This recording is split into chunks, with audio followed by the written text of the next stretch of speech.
So now, here we are on the continuing struggle with the monad. And I was both sort of happy and nervous, maybe nervous is not the right word, but worried that the way in which we're developing this monad is still not, it just strikes me as it's like going through treacle right now. And I'm not sure why this is the case, because while it is a very difficult concept, you guys are very bright, so I don't understand why we're, and I just refuse to give a lecture, sorry, and you have no idea how difficult that is for me. Okay, so I may have to be forced into doing this, but don't want to. I want to hear where you're going with this monad, how far we've gone. Did the new set of readings help at all? Did anybody do the readings? Well, I mean, the letters. Yeah, the letters. Did? Yeah. Okay, so since you breathed first, I know, I'm so sorry. Yeah. How did they help?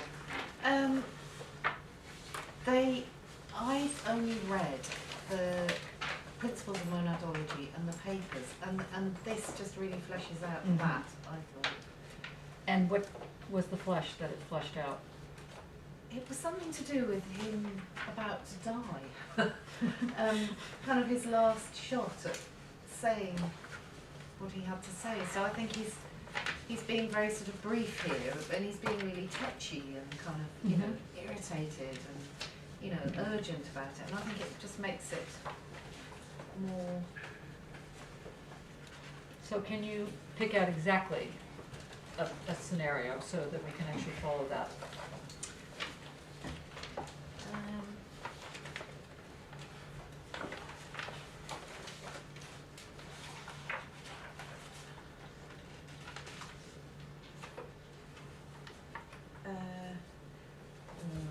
Last week it was the pushing and pulling, but I can't remember. Okay, the pushing and pulling is good. Can you remember what page that's on? That would be a very good one.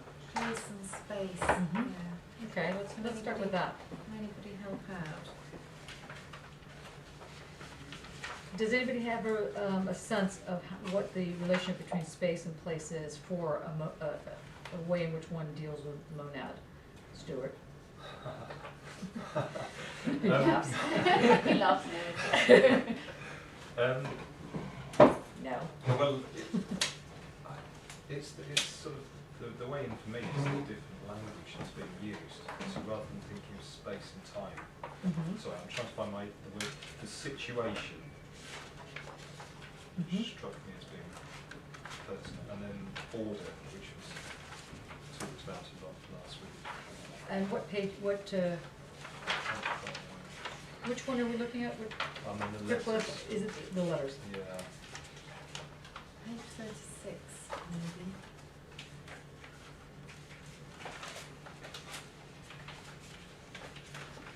It summarises the dispute on page 327. Okay, let's run that. 327. Oh well, letters to Clarke. It's a different version. It's the one from the Leibniz for software writing.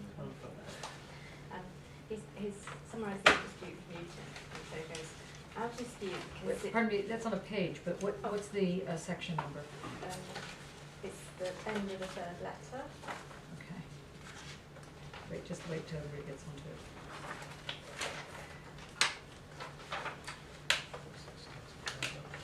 So it's not Clarke's third reply, it's the actual letter. It's Leibniz's letter. Leibniz's third paper, that one, 25th of Yes. February, 1760, which on my thing is page 9. It's in number 16. Yeah, Okay. so it's page 11 on the other. Okay, go for it. It says, our dispute consists in many other things. The question is whether God does not act in the most regular and most perfect manner. Pardon me, sorry So about it's just this. gone on to page 12.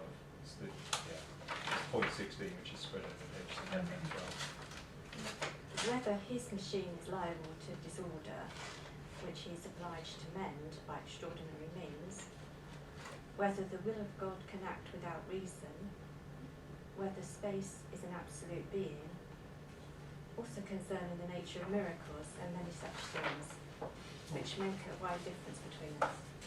Okay, so in the version I have, it reads slightly different. In fact, not as nice a translation, actually, I think. Yeah, I found it's really difficult to read this. This, the version we have, yeah. Yeah. The core version That's a really much keeps better- adding bits to it. Which is, can you read that again, because that was a much better thing.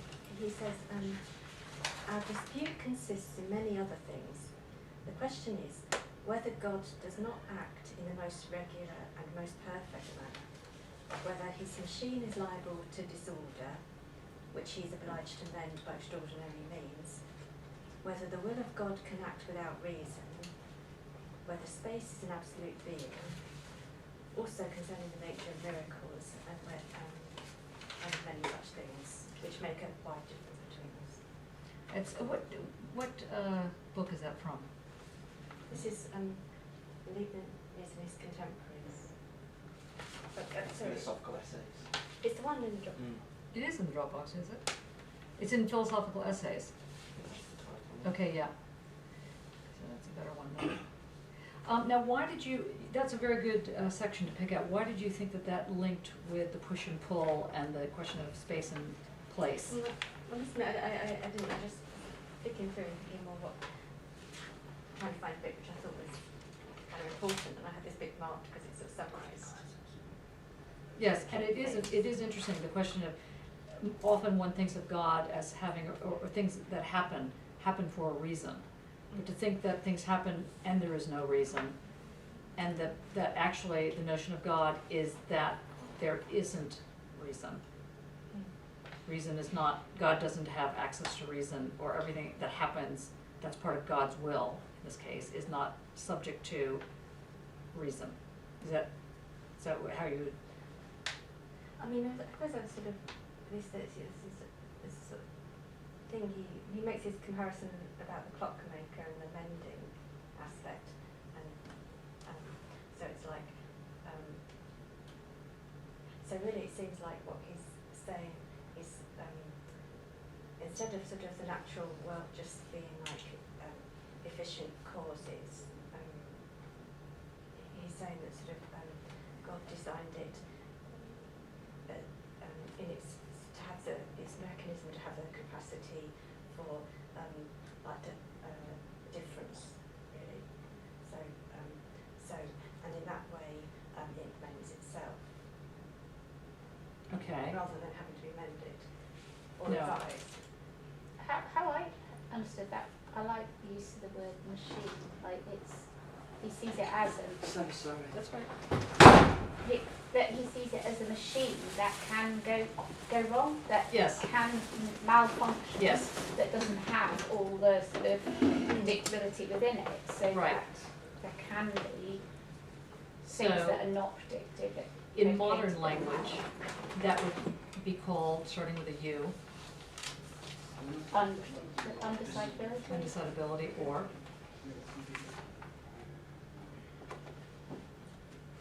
do you know? Uncertainty. A very important point.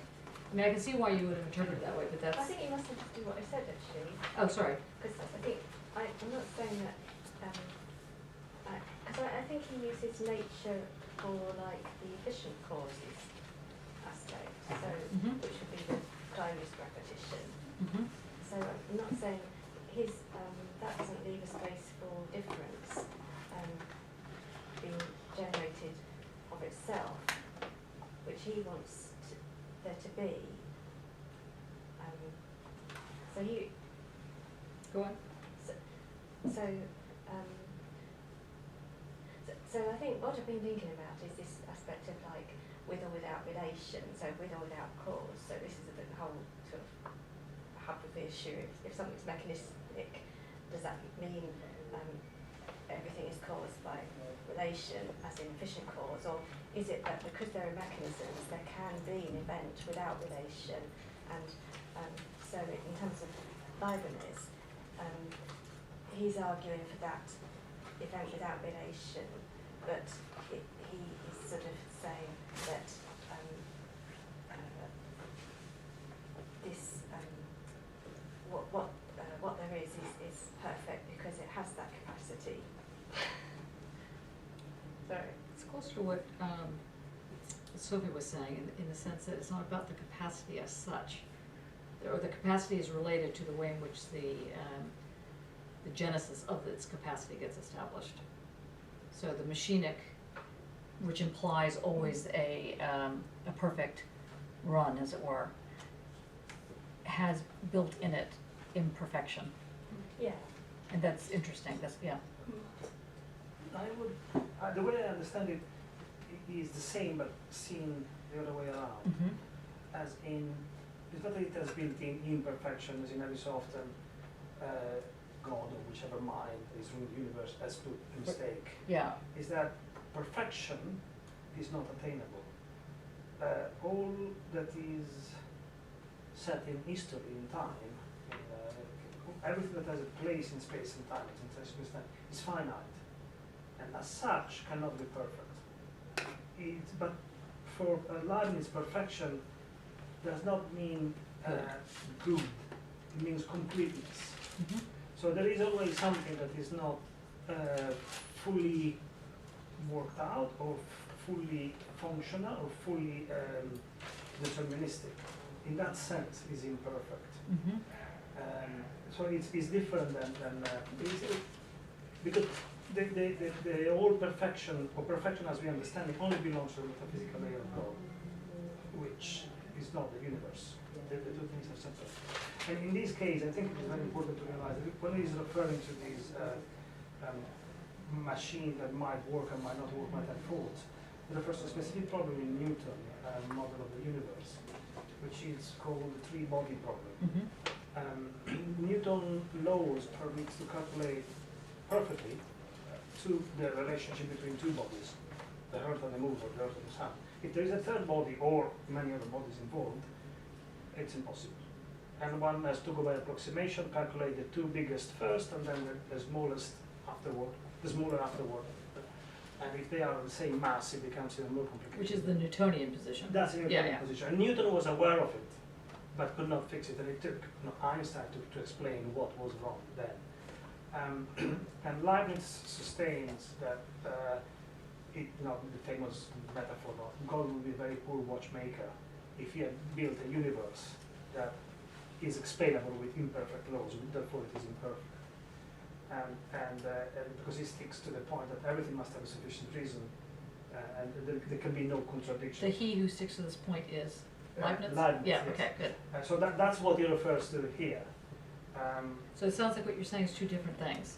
I mean, you're not saying, but I think people might be hearing it as two different things. On the one hand, it sounds like you're saying that Leibniz is saying that that if there is such a thing as God, or let's just use this entity called perfection, meaning God, then if God could not produce perfection, then that is a problem. On the other hand, it does sound like you're saying that there is no possibility of perfection, No, except in God. Yeah, but that's the eternal simultaneity. Yes. Something that is not given.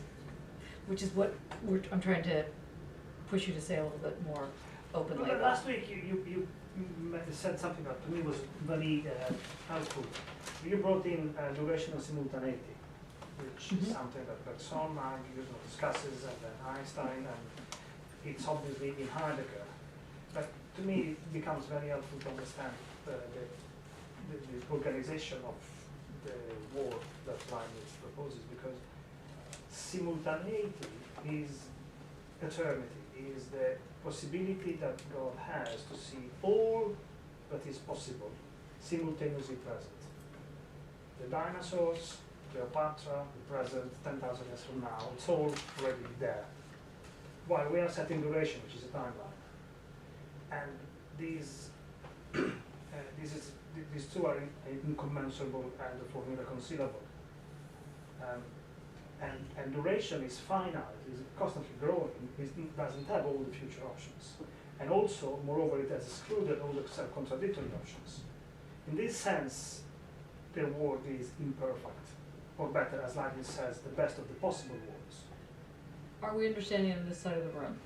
There's silence. I mean, there's like breathing silent. Okay. Okay. Dane explained it very well last week, mentioning how all these games of excluding what is contradictory and keeping what is possible, okay, those things that can be possible together, is like a domino game where every so often one reaches a turn on the tire, and instead of going progressing to a perfection, to a more completeness, things crumble and are reset. Not to the ground zero, but in the completely new set of disorders, so it starts again. Is that what you were describing? Well, that's like a form of artificial intelligence and this form of learning. I Yeah. was going to say, sort of relates to sort of what Chayton talks about. Yeah. If you want to talk about busy bee problem, like if you think of the highest number, you have to think of a highest number, then you have to think of another highest number from that highest number. So you're all, and you know, there's no real end, there's no highest number, so you're always carrying on to try and reach the highest number. Because there's always an n plus n. Yeah, N plus 1, or whatever it is, yeah, or 1 plus n, something like that. Okay, let's just circle back slightly, because what I'd like to say is on the table. It's a bit messy on this table, but what I'd like to say that you should be thinking about, because we started off with place and space. We moved into thinking about this notion of reason as being imperfect reason, which is interesting. Because even the notion that God would have imperfect reason is kind of fabulous on one level when you think about it in that way. Because certainly religiously, people who are religious are often suggesting that God is perfect, and therefore God's will is perfect, and therefore anything that happens is part of God's will, et cetera, long. But if it turns out that God's will is imperfect, or that whatever it can be created because it's created in, let's say real time, therefore is finite, therefore by definition has to be imperfect. So you have the first little piece of the puzzle I'm going to suggest to put on the table. Second piece of the puzzle, which is what Matthias just raised, is this via Dane, or the two of you are kind of raising together, is this notion of the compossible. Just think about what it is to talk about a compossible anything. To think that two things can exist in the same space at the same time and still maintain some form of an identity of their own, its own kind of identity. So, is that an element? Do you have an element? Do you have two elements that are stuck together? Would you say there's two elements that are, quote, compossible? There's a 50% chance you'll get the answer right, and a 50% chance you'll get the answer wrong. So I'll ask the question again. In the notion of compossibility, where you have two entities occupying the same space at the same time, that it's jointly possible, which under a Newtonian position would be impossible. What happens to those two things? Do they melt together and become one thing? Do they maintain their identity somehow? And if so, do they maintain it as an element? Or do they maintain it, I don't know, some other way? Aren't they two monads, like? Okay, so what do you mean, what would that mean then? That two of them can exist at the same time. In the same space. Yeah. So do they intermingle? Aren't they both simple and composite? Aren't they both things at once? Yes. They can be. What does it appear in your mind as? Does it appear in your mind as like the palimpsest? I'll bring this in just to help. Does that bring in like a layering like this? If they're so layered, they're so tight. It's like a surface. It's like a surface. I'm thinking more of colours. So Colors. those two things existing, so let's call them red and blue. And if we put them together in the same Yeah. space, what happens to them? They become something else. They become green. Okay, right? Oh no, purple. Colorblind. Whatever. They become another color. So you could, the thing you're I was saying thinking blue and yellow. two things, it could be any number of things. Yes. Yeah, it's not just two. So the complexity of something. But then they merge completely, aren't they? And I think Yeah, merge, that's why if two things exist in the same space at the same time, as we say. We still say there are two things. We don't say Good. there's one thing. Good, because it's at the calm same- possible. And that is one thing. They merge into one Yeah, thing. yeah. Even though you can say that purple is made from blue and red. Right. And they They're- do they're still exist, both there. Mhm. they merge into new entity, don't Mhm. they? They create a new entity that wasn't there before. I'm kind of thinking, Matthias, you said about the time and how God looks at the time, that he sees everything, Mhm. and he doesn't have a timeline. I kind of thought to myself, sorry. I thought to myself, I know it's going to be a stupid example, but you mentioned Cleopatra, and I thought of pyramids. I know, but That's fine. but That's all God- snakes. Okay, are pyramids from the past when they were built? Like we understand past, Mhm. and now there are pyramids, so there are future pyramids, and in the future there will be pyramids. For God, they are the same thing, but yet they are separate. Mhm. And for him, it's one. There is no timeline, so they both occupy the same space at the same time. Yeah. It's just the understanding of the time. If we understand that as a I would put it like that. yeah, right. Think of the game of chess. yeah, The game of Game of chess. chess. We have Did you say chess or Chess. chess? Like a game of chess. we have the rules for playing chess, and the game has not started yet. We've got the whites and black, and the rule are how you move the bits and the board. So you have all the possibilities that the rules have set out are possible. As soon as you move the first, I don't know if you start with the black or the white, immediately you exclude a set of possibilities starting with any other piece. And also you can only make that move according to the rule that manages that specific hole that you move first. Then the other one replies, and he could have started with the one on the right, the one on the left, the one in the center.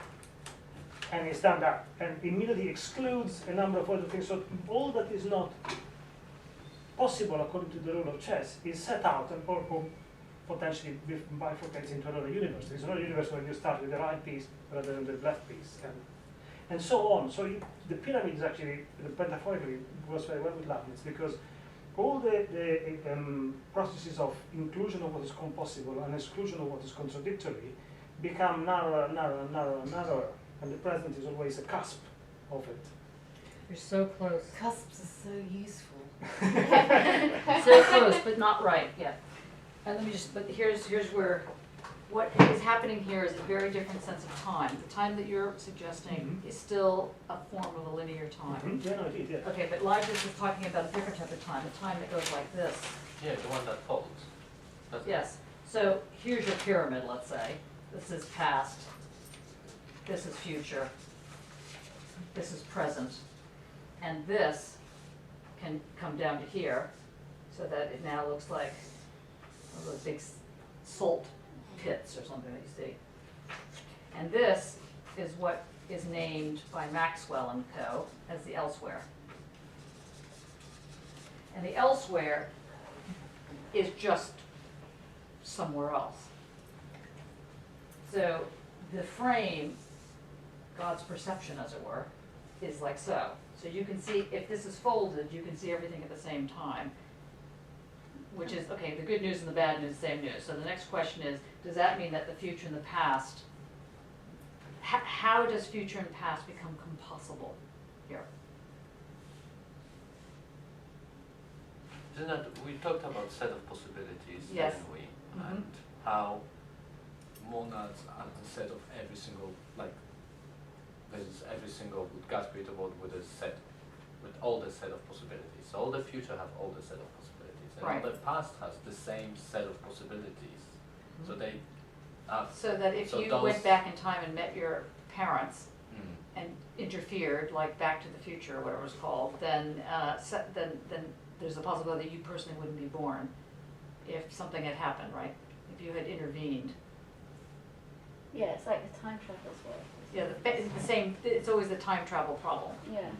So The difficulties, it's so difficult being a time traveler, yeah, Isn't it, oh sorry, go on. But Gödel proved that if you did travel into the past, you'd go into a closed time loop, so what you did wouldn't affect anything in your present. Well done! And how did he prove that? He proved it by Bribing the Time Lord. using the distribution of matter in the universe to get a cosmic aggregate of time, defining time as the distribution of matter throughout the universe. Good, so our next word, first word is cusp, next word is distribution, but we still don't know what is being distributed. Is it an element? Is it what is it that fits together so you still have the word co, or com, and compossible? Is it to do with entelechy, power, or what does he? Energy, power, meaning. And what does that mean to say that? Well, as I understand it, and I absolutely love this, what you brought up, because it really helped me to understand. But I'm going to Can you go on the board here? And describe it in terms of we'll put a new piece of paper. semiotics, which you're going to hate. Yeah. You have to describe it in semiotics. Can you do it by Leibniz? But it's, I think it helps, There it is. really helps. Okay. It's like a useful link. That's right. It's like the old-fashioned way of doing. Some common sense. That's right. That's So- actually, who said that? Because that's actually quite a good point. Okay. So that's what you were talking about, right? Yeah. Okay, so how do you So- can explain it, Bob. What, that kind of really helped me understand a monad, because the signifiers are different. And But the just meaning- for everybody to be on the same plane here, what is meant by signifier? Signifier, I mean the instrument that represents meaning. Okay, so it's the signifiers are different, but the meaning, the value, the power, the energy is the same. So it's got no identity in it. If it had identity, the signifiers would be the same, and it would be a simulacrum, it would be a mimetic. But it's not mimetic, because the signifiers are different. Okay, how many people followed that? Half of one. Okay, 1.5 actually. Jakob, can you explain it? Okay, signifier. Let's do example. At least that's what I remember from long time literature classes in UK literature classes. Signifier of being sad is crying, let's say. The tears would be signifier of emotion, Mm-hmm. but they would never be an emotion. They are tears. I don't know why I went so sad and depressed. But that would be a signifier of someone being sad, that person crying, basically. But if the tears were not a signifier, but tears were actual emotion, let's say that tears were emotions, there would be mimetic, and that's useful to imagine with not the reflection itself, but the narcissist who looked into the lake and he saw himself in front of himself, that's a mimetic kind of thing. That's a mimetic thing that behaves like you, exactly the same. Who did you say? Narcissus. Narcissus, yeah. Yeah, I think you said because Nazis. No, I no, was Nazis. thinking Nazis who looked in the mirror and that's a very Look in interesting the mirror. interpretation of No. fascism. Okay, sorry. Yeah, anyway, so it's a kind of, then it would be, So the Narcissus, in looking into the mirror, because he saw himself as, he saw, so he didn't see a signifier of himself, he believed he saw himself in a way. right, He So- thought it was somebody else. yes, that's the problem. Yeah. He didn't realise it was himself. Oh, did he? Yeah, but he Oh, went so toward this He person fell in love. with He him. Oh, fell yeah, in love, yeah, fell he in fell love. in love with him. Beautiful. It's Okay. fantastic. Let's forget about that idea. Okay, it does work, that's fine. Go on. But then it would not be, I'm sorry, I forgot now. Oh, No, yours good, the tears. yeah, the tears are signifier of someone being sad, and the tears, if they were actual emotion, the actual thing, they would just be a mimetic of the thing, right? So they would be just Well, the signifiers and signifieds make up signs, Yeah. and there are 3 types of sign. So, a metonymic signifier makes meaning because it's close to its object. So, if I had a leaf here, the leaf indexes the tree. And that's the very, very primitive sort of form of language that babies use, which I think is a useful model of a monad, actually. The baby and the breast. No, I have to No? say that it is, let's say, a model of a monad, which I think brings on a whole set of interpretations that if one wants to go down that road, you have to be very aware that that's what's happening. Because that road will not lead to complexity. And Leibniz might have done a lot of things wrong and right, but the one thing he definitely has done is show how the senses get incorporated into a different sense of time and space and so on and so forth that the sign and the signifier can't do.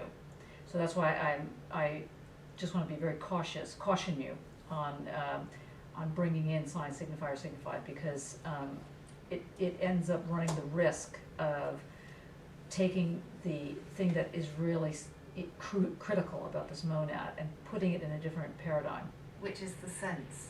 Yeah, the sense. And that whether or not a baby does it the way you're suggesting it or does it some other way, I don't know. But if we look at what Leibniz is suggesting, the key here is to try and understand how 2 things can be in the same place at the same time as 2 of similar things. So it's not like one is mimetic and the other one is, let's say, representational. It's that they're both the same kind of animal in the same space. And how does that work as a compossibility? I mean, we were closer with the monad as the answer, but then that seems circular. Because the monad holds these things and the monad is also these things. So, yes. Is it because time and space are curved and wrapped around these things? Okay, that's good. So it creates kind of pockets within pockets or something. But you're still thinking in terms of elements here. You're still thinking like a elemental table. Is it to do with transformation, like them transforming into something else? Yes, it has to do with some kind of process. Like, remember we were talking about stem cells earlier today. You can have a stem cell, and it could go into one direction, could go into another. Does it? It has all the seeds of the possibility in itself at the beginning. That's how you can have sort of like the future and the past, because there's all those possibilities at the start. And they're always still there because they don't go anywhere. Exactly, They yeah. never leave the universe. The universe is always full from the beginning. Because it's not linear. It doesn't get any answer. So, if that's true, then what does that mean that the universe is, that everything that's already happened and will happen and could happen and might happen and all those kinds of ways of posing it is already here? So the invention of, I don't know what, let's say the invention of thinking bots is already here. It's not like one doesn't have to invent it. It's somewhere. If we just kind of stumble across it, we'll find it somewhere. The beauty of Leibniz is that it is not that simple on that plane. Well, it's not about discovery. But Very when important. Dane says that the universe is already full and nothing comes into it and nothing leaves it, the universe is full of this very special kind of possibility, which is the model we are seeking, which are, if we remember what we started discussing weeks ago, are non-dimensional. They are not material. Actually, they are little strings of instruction. This is why I brought up the chess example. Okay. Let's see. Now, the rule for moving each piece is the monad, and then the table, the board is another monad of the game.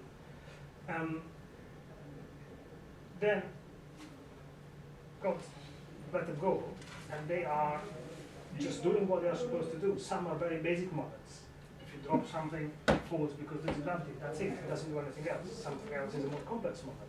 It says that it lights it, something makes specific wavelength and a color. Another one is economics, and then it goes up to very complex monads, which are the souls that aggregates individuals. And they run and they repeat what they're doing, and if they find another one that matches, they gang up together, become something more complex, and then more complex, and then more complex. In that sense, one has compossibles. And in this sense, there are new things come up as discoveries or inventions. So in this sense, the universe is always expanding, But at the same time, but it doesn't get beyond itself. So that's the key here, because it's not that everything is always, it's not a static sense of time. It's not going in, it's not expanding into something. It's not expanding into something, right? It doesn't reach something, it just keeps expanding itself. Now, what Einstein had problems with is that this expanding of itself seems that it doesn't make sense on some level, because then you have to think, how fast is it expanding, how slow is it, you know, then you have another whole sense of time, the speed of the expansion of the universe, the decline of the expansion of the universe, and so on. So you have another form of time going on. But Einstein, I said this last night, Einstein could not explain the fact that there are moments of stasis in the expansion of the universe. And there's a whole series of trying to show how that works. But he couldn't explain how that would work. So he just said it had to be the case. You have to take it as a given in order to understand how the universe would expand in certain ways following this Leibnizian move. And he called that the fudge factor, because he just, that was his fudge factor. You're allowed one fudge factor during your PhD. If you can't explain that, you can get one fudge. Okay, or one Leibniz, Choco Leibniz. Okay.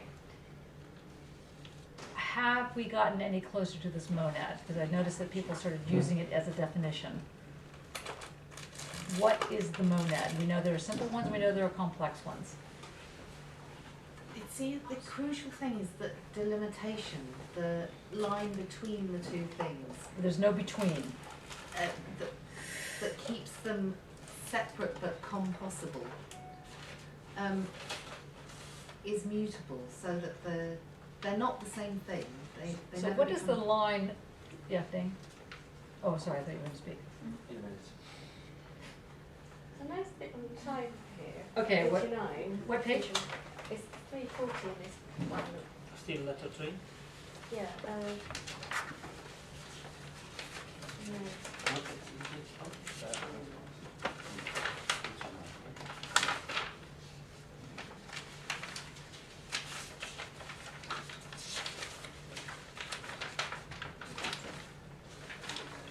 Oh, it must be on the last letter. It's on the last letter. What page did you say, 47? No, Oh, it's 340 in this one. 340. But it's okay. number 49. Okay, hold on. It's wrong to send it, so it's not. Things with it cannot be So said it's as a page- certain duration. Page 37.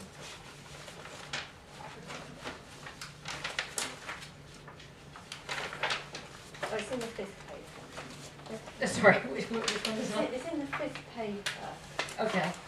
And what page in your page? and it's actually the beginning where it says to section 10, and that's number 49. And it's then. Okay, right. It's going to be said, yeah. So it cannot be said. Go for it. Okay. Want to read that? It cannot be said that a certain duration is eternal, but that things which continue always are eternal, gaining always new duration. Whatever exists of time and of duration, being successive, perishes continually. And how can a thing exist eternally, which, to speak exactly, does not exist at all? For how can a thing exist of which no part does ever exist? Nothing of time does ever exist but instants, and an instant is not even itself a part of time. Whoever considers these observations will easily apprehend that time can only be an ideal thing, and the analogy between time and space will easily make it appear that the one is as merely ideal as the other. But if in saying that the duration of a thing is eternal, it only meant that the thing endured eternally, I have nothing to say against it. That's a very good want to choose. How did you understand Well, I that? suppose the bit I liked that it was that bit where it says, nothing of time does ever exist but instants, Mhm. and an instant is not even itself a part of time. That is the absolute fantastic piece of that one. And can you understand, if we have a notion of an instant, can you see how the instant is both in time and not a part of time, and therefore is compossible with time? Yes, well, I suppose like this instant takes to Absolutely, absolutely. but it's So that's why it's not a signifier, in the sense of your meaning. It's not meant to be a representative of something.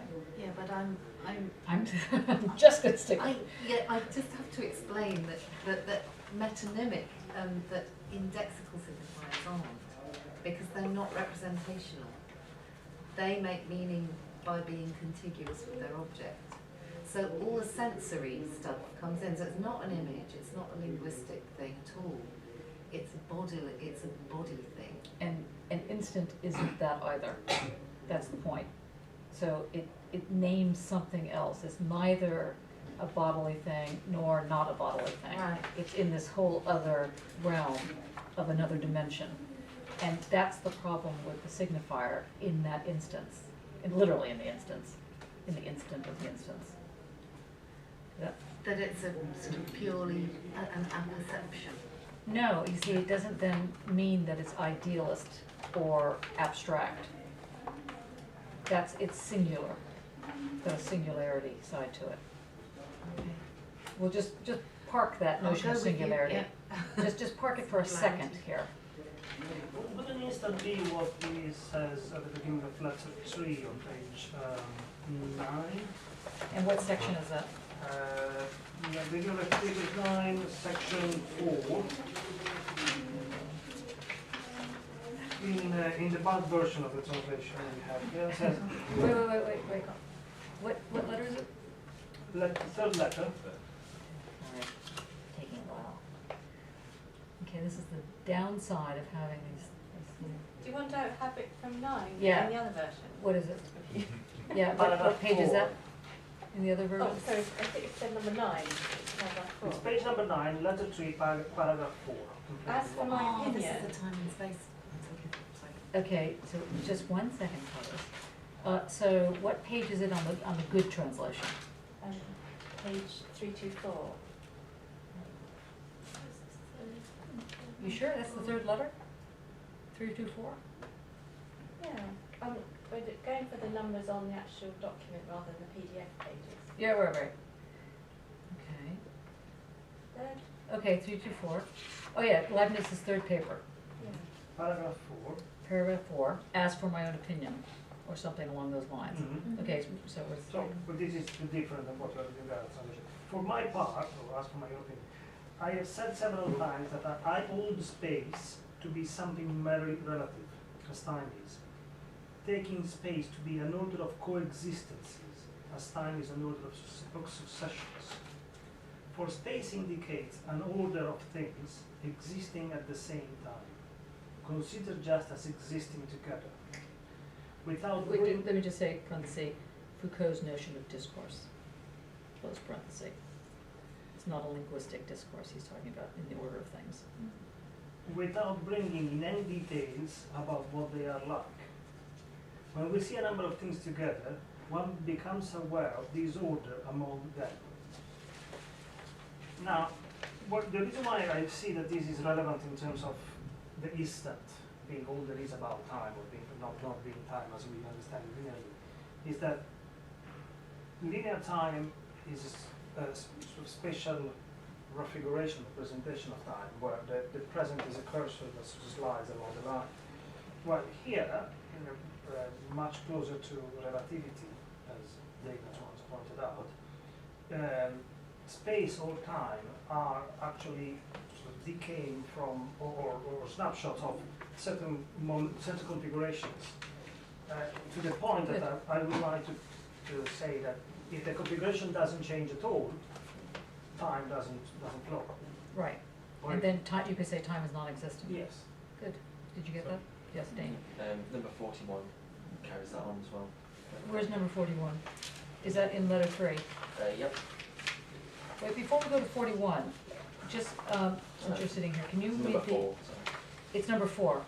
Letter 4. Yeah. Oh, letter 4. Letter four, But, letter four. but before you do, can you just read, just so you can hear the translation, because there's the denotation way, sorry, in the translation, the word denote is in there, and that might speak to you, Kate, on this notion of the signifier and the denotation connotations. You see how he's shifting with it. Do you want to just? Yeah, was it 4 and 5?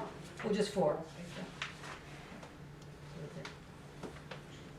As for my own opinion, I have said more than once that I hold space to be something merely relative, as time is, that I hold it to be an order of coexistences, as time is an order of successions.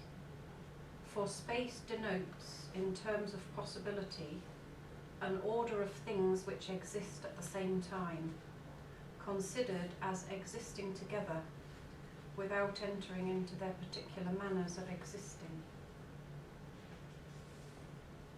And when many things are seen together, one perceives this order of things among themselves.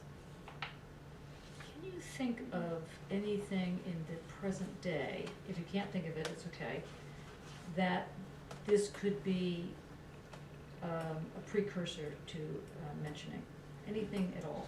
Does this bring up anything, two little things that we've been looking at? On the 1 and the 0. Good. How'd you get there? Because What's the 0? the 0 is the instant.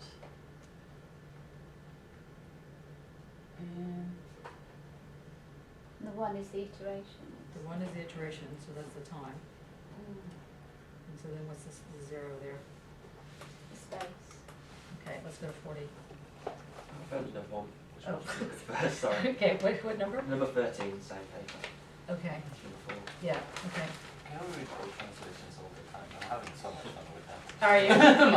When I was going through it, I know it is. Well, Well, that's actually a good point, Prince, that's what I'm writing because about. translation, particularly Benjamin's version Yeah, of translation, he talks excellent. about the pure language and, Mhm. and achieving pure language, and he talks about translation. We need to read all the versions. There's like 20 translations of one document, especially with that. They sound completely different. Yeah. It's completely different, and so you have to figure out what is being retrieved from it. It's nice. Yeah. There's a very interesting debate, parentheses. I'm sorry, I'm interrupting. No, no, on translation, which was the famous Philo de Alexandria. I think I mentioned this maybe last year I mentioned it, but a person named Philo of Alexander was part of the Babylonian debates that were happening in whenever that was happening. And the question was, what language does God speak? And that was the question everybody was asking. And the priest and the rabbis and the in-laws and so on were having this very heated debate, very bloody debate about what language it was, because a number of the Jews felt that the language that God spoke was Hebrew. And of course the Greeks thought it was Greek, and it went on like this. And Philo de Alexandria said, and he's pretty much a reactionary creature on many levels, but not this one. He basically said that God spoke the language of translation. This became a very interesting feature that was then incorporated into certain forms of religious texts, including a more open form of the Mishnah and the Midrash and the Torah and so on in the Jewish religions. The very different form of understanding language. Language wasn't a thing; it was a translation, and that people heard the voice of God as translated, not as speaking a certain language, that kind of thing. And that was very interesting scenario. So of course I stole the name Philo because I thought it was perfect, and that's why I also wrote under Johnny DePhilo, because it is about the question of asking what language can we speak, and the language we speak is translation. Now there's a whole lot of work in the 80s and 90s and noughts about art being the expression, the physical expression of translation, any form of art. And of course, Benjamin also makes this claim. This is what he's arguing in his The Task of the Translator. So the Task of the Translator is a very important piece for you, as is this book called by Carol Jacobs on. Yeah, and it's a very good book, actually. Normally I wouldn't suggest secondary sources, but I have to say it's quite, she really does shape it very well. Okay, so, Thank what, you for today. sorry, go with your number 13. Right, I'll read it out loud. Yes, please. To say that God can make the whole universe move in a straight line or any other line without changing it in any way is another fantasy. For two states indiscernible from each other are the same state. So Wait, say that again? For two states indiscernible from each other are the same state. So that this movement of the entire world along a straight line is a change that doesn't change anything. Besides, there is neither rhyme nor reason in it, and God does nothing without reason, and it is impossible that there should be any here. Which one are you on? Oh. 13. Paragraph 13, Yes. letter It's both. 3. Yeah, or 328 and 329. Page 17. It's 17. It's the fourth letter, Oh, number 13. No, it's not the fourth letter. Page The third letter. It's the is third Oh, letter. no, Yeah. fourth letter. No, third letter. I was Which reading number? fourth letter. I've got 4. It's fourth letter, yeah. Yeah. It's the That, fourth letter. I lie. yeah. I lie. Fourth letter, That's number what I 13. said. Sorry about Anything that. like- Sorry about that. Can you read that again, Dane? God calls the And everybody take some more Leibniz. This is Leibniz. This is kind of like the wafer. This is the body of Leibniz. Anybody want the body of Leibniz? Covered in chocolate. So That's right. That's right. Okay. Try it again, Dane. To say that God can make the whole universe move in a straight line or any other line without changing it in any other way is another fantasy. Thus two states indiscernible from each other are the same state, so that this movement of the entire world along a straight line is a change that doesn't change anything. Besides, there is neither rhyme nor reason in it, and God does nothing without reason, and it is impossible that there should be any here. So Very good. that one goes against one of his principles called the principle of indiscernibles or identity, which is two identical bodies that are present at different points in space and time are actually the same body. That's an ideal space-time, Newton's space-time. If there's Good. one body at A, one body at B, on Newton's ideal space and time, they're the same thing. They don't. There's nothing to separate the two in that sense. Well, there is something that separates the two, and what is that? What space and time? And what would Heidegger call that?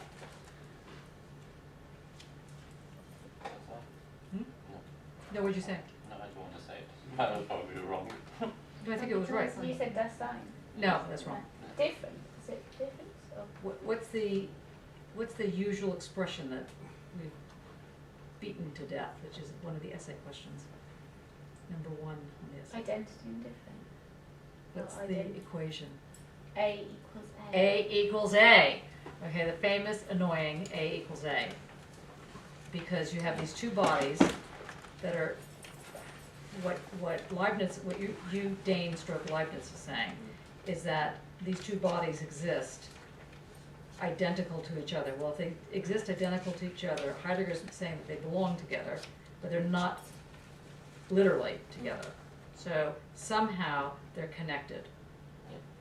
Which we haven't gotten to how, but anyway. Your turn to read the same thing, because it is amazing how different this sounds. Okay, number 13. Chimerical, chimera. Yeah. To say that God can cause the whole universe to move forward in a right line or in any other line without otherwise making any alteration in it is another chimerical supposition. Or chimera, it's like a chimera. Yeah, go on. For two states indiscernible from each other are the same state, and consequently it is a change without any change. Besides, there is neither rhyme nor reason in it. But God does nothing without reason, and it is impossible that there should be any here. Besides, it would be agendo nihil agere, as I have just now said because of the indiscernibility. Okay, so now where are we with this bloody indiscernibility? What does that tell us? So if something's indiscernible, indistinguishable, It's indifferent. it's indifferent, it's not different. Well, he says that Newtonian space and time is indifferent because it doesn't account for real change. There's no actual difference between something at point A and point B which are the same. There's always a difference between the two. Although there has to be because something is being acted on them. Mhm. It's not just their mere presence. They're acting on each other. So let me just say that Leibniz obviously wrote at the time of Newton and vice versa, and Newton became the darling of the science world. Imagine how annoying this was for Leibniz, who was now seen to be correct. Like how many years later? Just a couple. Well, 398. Yes, right. Okay, so that's a long time to come to this. Okay, now let's just back this up. So we have this thing called indiscernibility. So what's the difference? So we know that indiscernible means that it says something about a static or a stasis or a, something without some kind of meaning to it. So if something has meaning in it, i.e. rhyme or reason, or something that has to do with a way of understanding meaning, then the question becomes, again, what is compossible? I feel like I'm doing the drip, drip, drip, drip. Grace, you want to take a nap? I don't know why this image seems useful. Okay. Give it a go. It's a photograph of a tree composed of various shots in different seasons. Mm-hmm. So there are different moments in time of the same object. Okay. So they will be in self-contradiction for the unity of the object. Mm-hmm. So they would not be compossible. Mm-hmm. That one branch is in full and one branch is in split. So one of the things that points out is that if something is not compossible, that doesn't mean it's not discernible. Now, discernible. So it can be discernible and not compossible. But compossibility means that there is something that you can discern that isn't elemental, that isn't like a discrete object. So would it be a Well- force Ah, or an energy of some yes, description? yes. You must think of matter in terms of intensity, energy, speed. If you can get your brains to kind of start to allow yourself to think in those terms, you're going to have a whole different picture. So for two things to coexist in the same time and space, which Newton said isn't possible, Well, certainly not possible in 3D. would that be because they're matter that's travelling at different speeds? Not necessarily. I mean, matter could be, why would it have to be different speeds? Then it's still not traveling, then it's still different. They're not together if they're travelling at different speeds. Think of a light wave. They might cross each other, I suppose. So in that one instant, Yeah. but in that one instance, then they're compossible.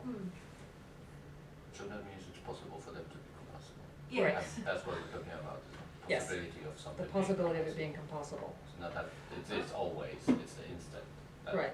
it becomes compossible and then it's not compossible. It's just that Right. instant.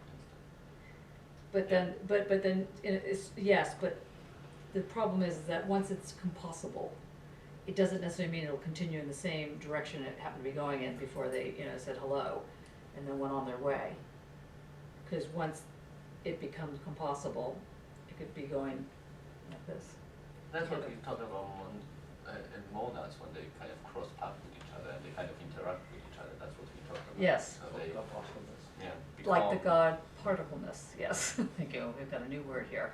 Going away. particleness. I like that, the God particleness, one long word, should be a Scrabble word, I think. Okay, Lee, what are you thinking? You've been very silent. I have. What am I thinking? I'm kind of starting to get it, I'd say, but Okay. only on a very nebulous level, really. I think I understand the way in which it has two states, one, and the fact that both states are kind of a fourth. Okay. That's what I'm looking at. Good. And one kind of state exists within time, and the other or space or something, or they kind of both. Okay, where's my B? What do I do with that thing? Yeah, thank you. Sadly, you know what this is now. Okay, so pretend this is made out of jade. Okay, this is, now, for those of you that have been with me for a while, you know what I'm talking about here, which is a B, Chinese B. And a B is a meditation device. And a B, basically, and you can go to these, well, first of all, you can go to China. In case that doesn't happen in the next couple of weeks, you can go to an antique store. They'll have these bees. And they're usually huge, by the way. This is a little tiny thing, but you can usually find these really enormous bees, and they're wildly expensive, of course. So you can only you'll have to just go into the antique store and just do this. You'd be thrown out probably. Anyway, it's a meditation device. If you meditate on the internal part, so think about this, so the internal part of a bee is actually it's infinite, and the external part of the bee is actually its finite moment. So that part you get, right? You get, this is the outside, and then there's the inside, right? And the inside is actually expansive, and the outside is actually not expansive. Got that part? That's the first part to understand. Nod or do something. Got it? Yes, okay. Now, how many people actually meditate? Know what I mean when I say I mean really meditate, and not just levitate or something, but meditate. And sort of trying, okay, like a half meditated person there. I was suggesting I do it. It's early days, so it's hard work. Who suggested? Just. A suggestion came to you. Yes. Okay. Has anybody tried meditating? Oh, variably. Variably, yeah. Okay, great. We have really dedicated meditators here. Okay, what happens when you meditate? What is the process of meditation? Oh, I didn't like it. I was scared of it. What did you have to do? So you only did it one time and then you ran? No, I did few. I was Yeah. I was trying to do it. Yeah, yeah. So I don't know if I was doing it right or wrong. I just read some. What was books scaring and you? tried, Probably not the best. No, it was from when I was doing when I was working in a performance group. Meditation, there was exercise because there was a process of so you all meditate on something when you have an element you're trying to embody you in a way. So smell of a tea and kind of embody yourself with the smell of the tea or whatever, and then you become a smell of a tea. However, that's fun, but that's actually working. But other than that, it's this. Well, clearing head is impossible as such, but it is possible. But it's a kind of it's a trance state, isn't it? It's a trance state, It's yes. a trance state that you get basically in a way disconnected from materiality, is it? And you just become. Okay, we're going to try a version of it here, because I think that you just have got to try it. Everybody sit up straight, put your feet on the ground with your legs slightly apart, shoulder length apart. Rest your hands on your whatever is restful.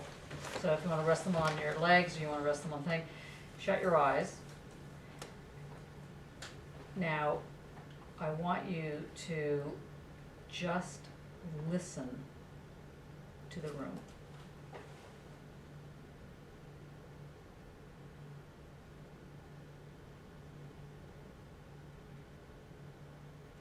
And while you're listening to the room, do not identify the sounds. Just listen.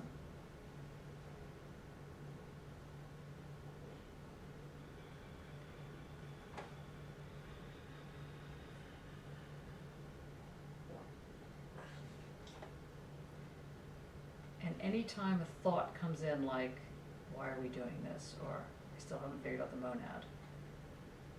Just let it go. and bring yourself back to your center and just listen. Try and be very relaxed.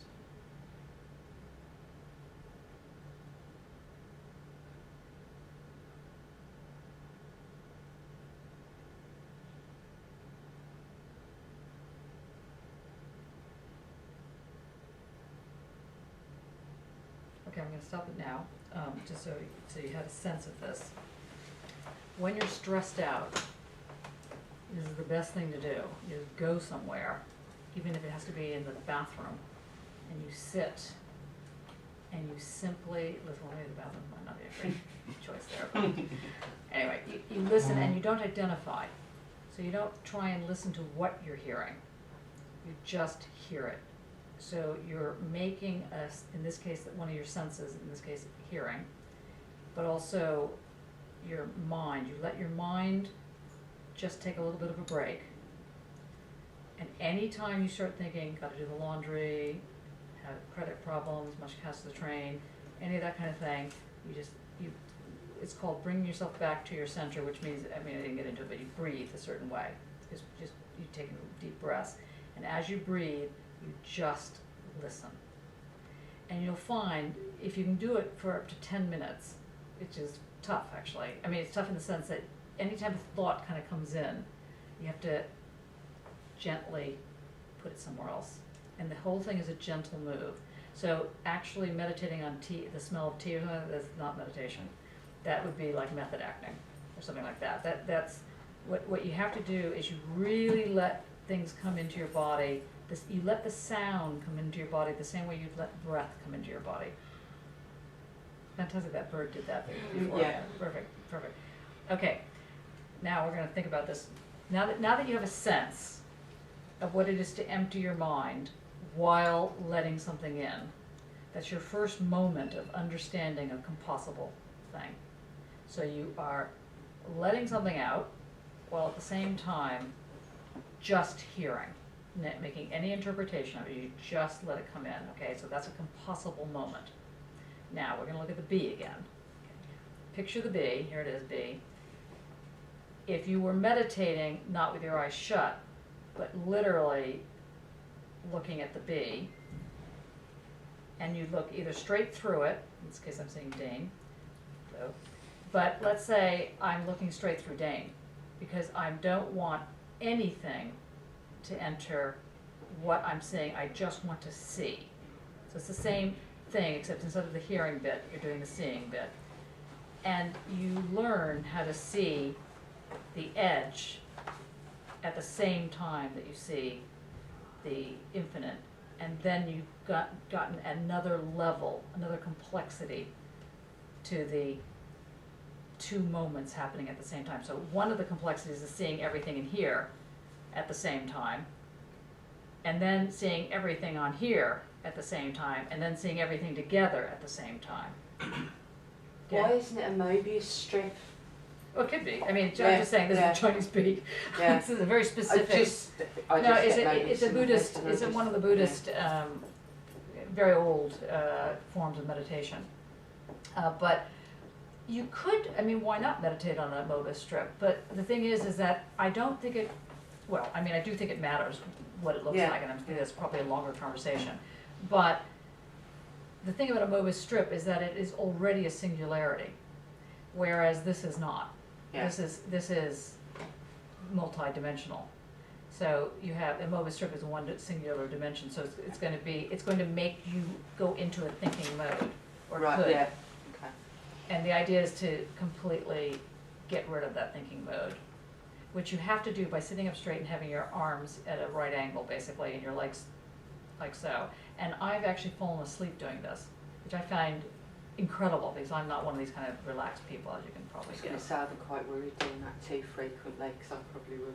Yeah, and so you have to actually know where your surroundings are, because you really have to, I think I might have mentioned this to you, but at one point, when I broke my back, which was really annoying, I was in a lot of pain, and I went to the doctor, and they said, I really didn't want to take they had not morphine, but it was it's like an opioid.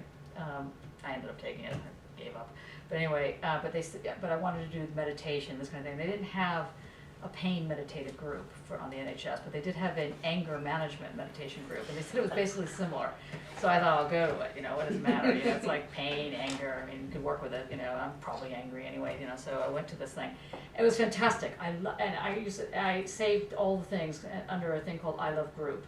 I'll send you the meditation things. It was my favorite meditation stuff, and this voice is like, now sit down and just let everything go, and and they had 5 or 6 different forms of this meditation, and I'm telling you, it is actually quite interesting how it brings you to center, what they call bringing yourself to center.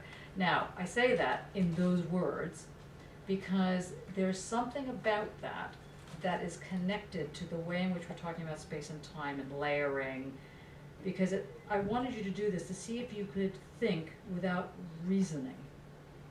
That's what's going on here, to let it out so that you actually can allow yourself to come up with whatever it is you're coming up with.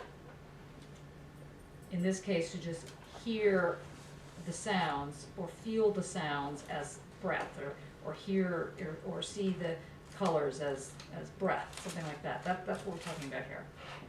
Did that clarify? Thought it was fun. I'm a bit confused. Okay, I didn't like it. Because the way I understood, I'm really wrong on this one. I understood the composability is actually the result of a process of exclusion of all that the principle of non-contradiction doesn't allow. Mm-hmm.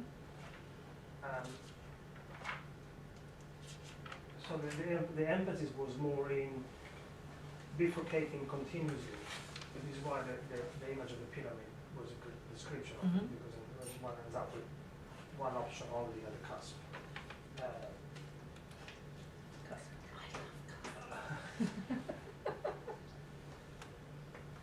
And I find it a bit more difficult for us to keep together. When one meditates, you're saying that doesn't, I mean, I don't want to bang on about meditation too much, but the idea that there's something in releasing everything and just letting things come in as they come in doesn't mean one is not excluding. It means that one is not rationally excluding. One is not using a Cartesian method to exclude. Okay. And what I'm trying to get you to stop is to try to stop being Cartesian, if it's at all possible, at all compossible. Just kidding. The bloody monad, that's what I'm called similar. So the thing I got from that was this thing that you're opening but focusing at the same time. But you're not So focusing using your mind. No, but it's about intensity. Yes. And I keep going back to the Heidegger gathering Good. thing. Good. Good. I So look close. up, I've got this sort of field of, and it's of everything there ever is, was, whatever, Could be, so on and so forth, yeah. Yeah, and it's almost like the problem with that strip. Which strip? With the twist. Oh, the Mobius strip. Well, sorry, not with the hourglass. Oh, yeah, right, thing. okay, yeah. The elsewhere Is that diagram. as humans, we're the ones imposing the present part of that. We're the ones causing the confusion and the problem, the complexity of it. And maybe there's greater or lesser extent to that. No, it's not even, I mean, on the one hand, yes, as the human element in this, there is this relationship, and therefore there's always the political angle. So if people are causing something, then people can uncause it, or differently cause it, right? So there's that political edge to what you're saying. However, not everything is caused and affected, in a certain sense, in the present, including the present. One doesn't will it into position, the present.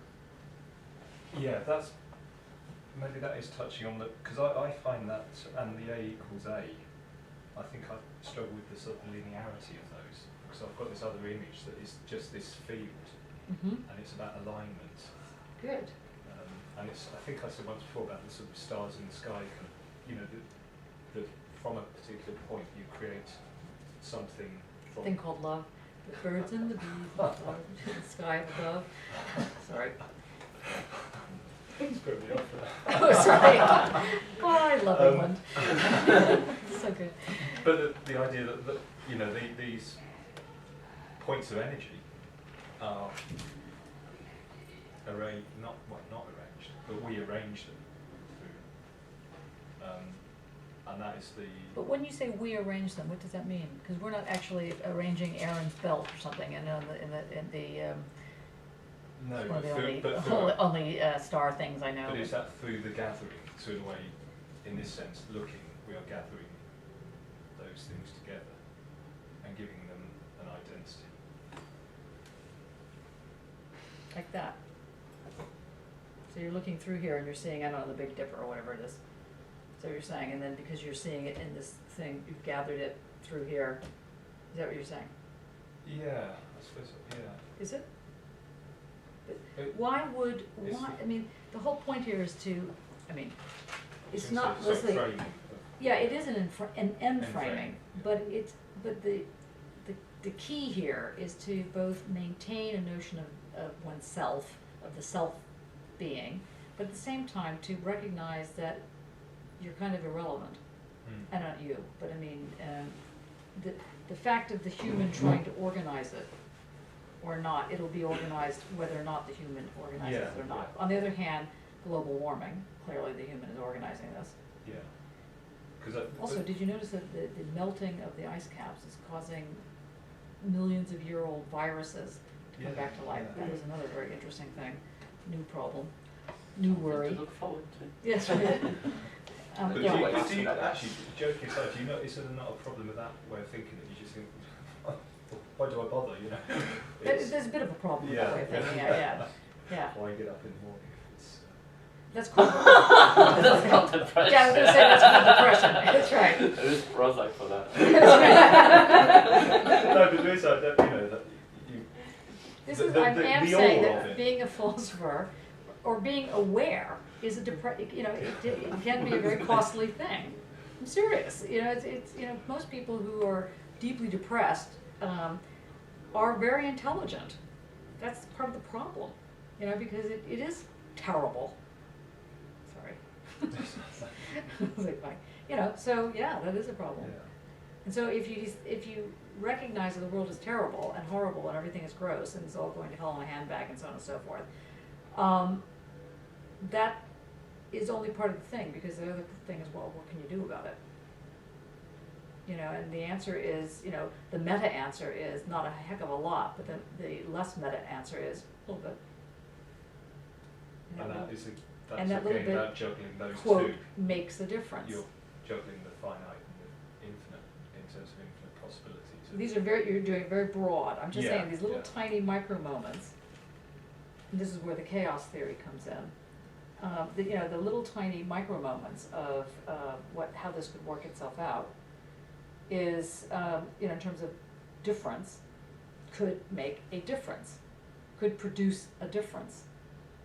And I don't mean that just as a sort of mechanical, scientific remark. I mean it as a political remark, as the role of the event, to bring in Lauren here, right? That's what you're thinking. Yeah. And I was thinking superposition actually. And can you now explain superposition, because maybe that will help.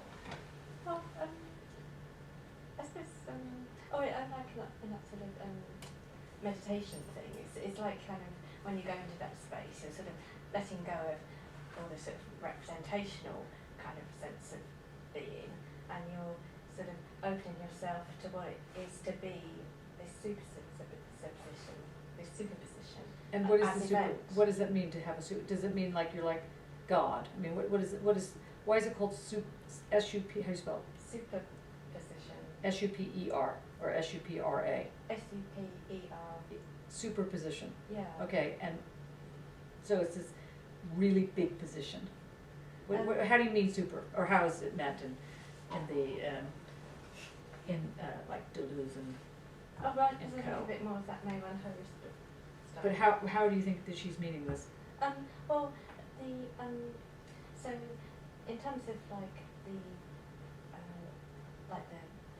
so if we were talking about, she talked about intelligence here, I think, at some point, but there's you can think of like, there's that sort of, there's the sort of the old kind of way of thinking of your mind and the body sort of intelligence, like brain shut in its little compartment, or there's the cellular intelligence, which and the speed of how that works isn't through like a networked nervous system, the way the cells and the coherences. So it's more like thinking about crystals and quasi-crystal orientation. So it's more like how patterns are real, and they allow kind of stuff to happen in a different kind of way.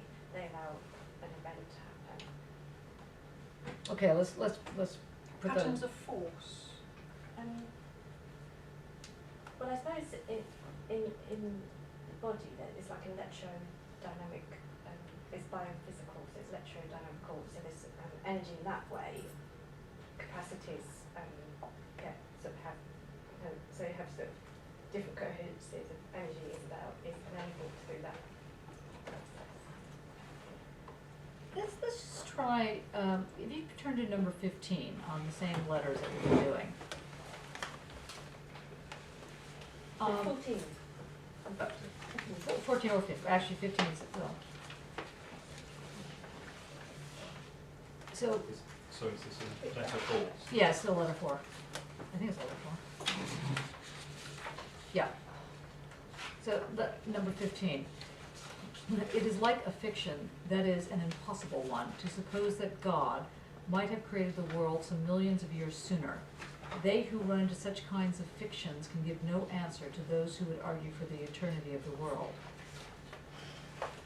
For since God does nothing without reason, and no reason can be given why he did not create the world sooner, it will follow either that he has created nothing at all, or that he has created the world before any assignable time, which is to say that the world is eternal. But when once it has been shown that the beginning, whether it is always the same thing, the question why it was not otherwise becomes needless and insignificant. Do you understand that sentence, that set of remarks?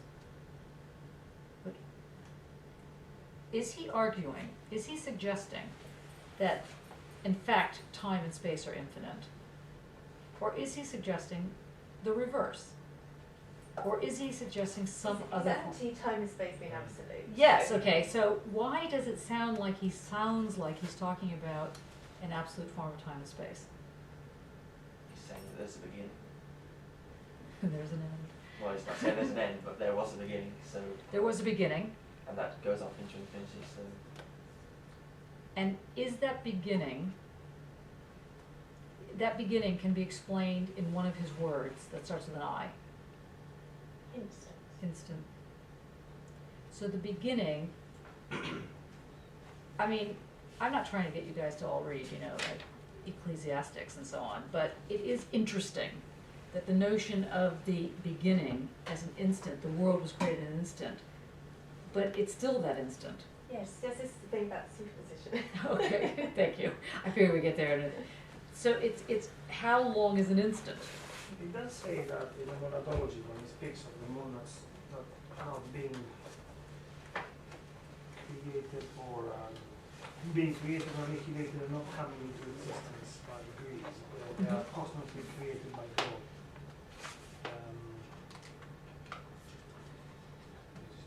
Do you think that God is a necessary element to this story? I think he just confuses matters, to be honest. So it puts me off understanding it because it's that God thing, and I'd like to try and take that out of it. Not that I'm a raving atheist or anything, but I think it just puts a barrier in the way almost. Why do you think God is in this picture? Yeah.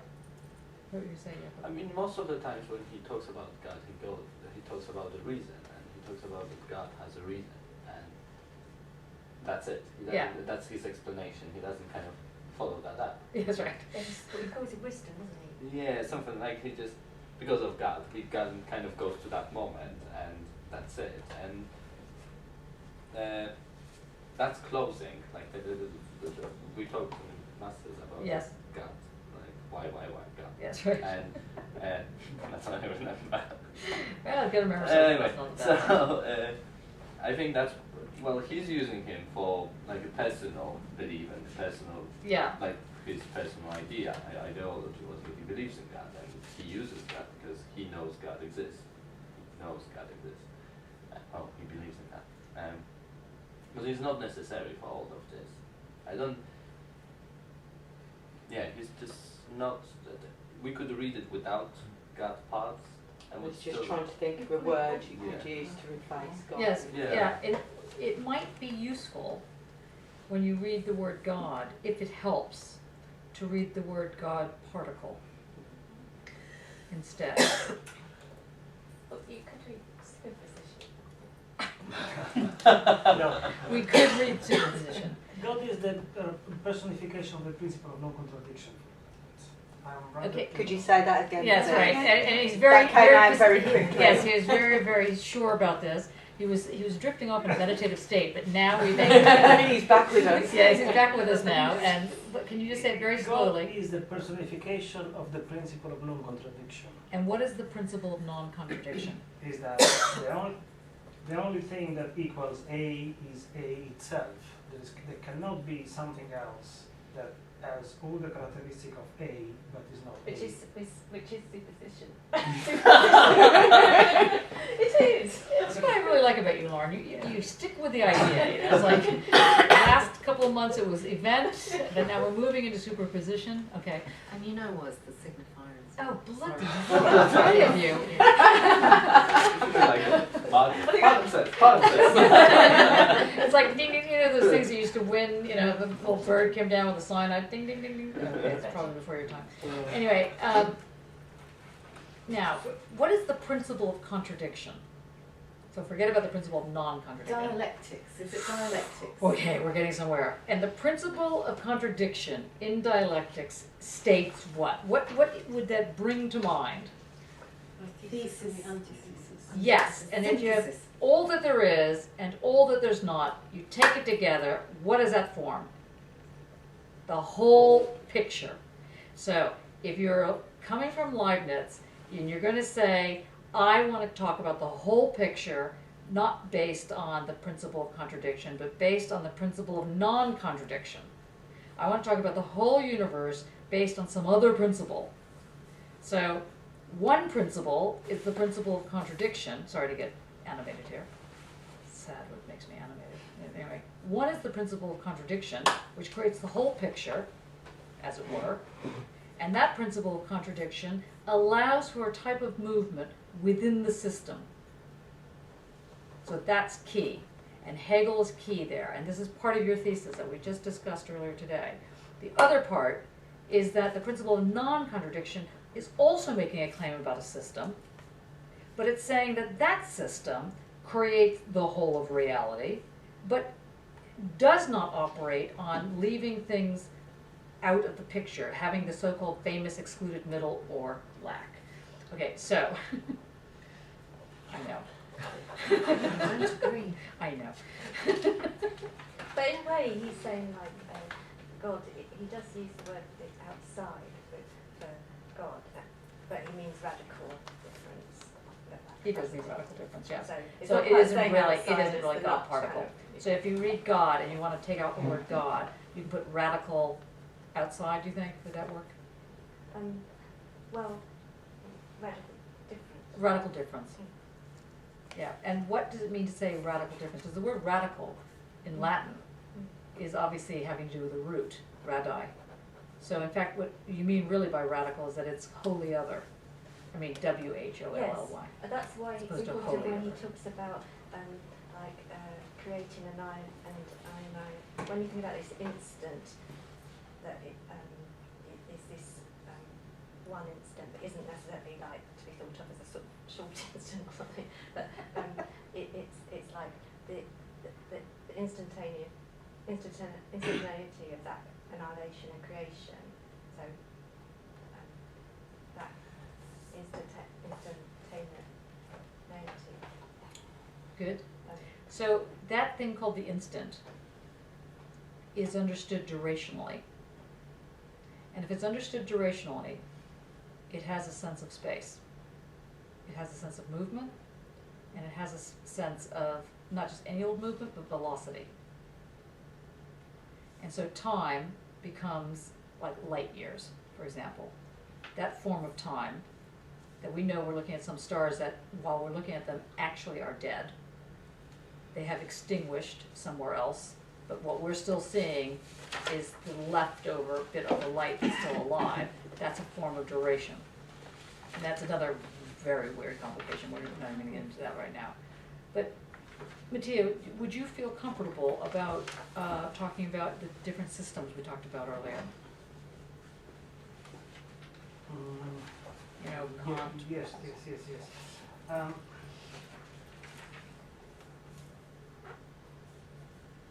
would take it from the notion of infinity, which Leibniz addresses for the first time, and that is picked up by Kant, but then disappears and re-emerges at the end of the 20th century. And what is that notion that Kant picks up?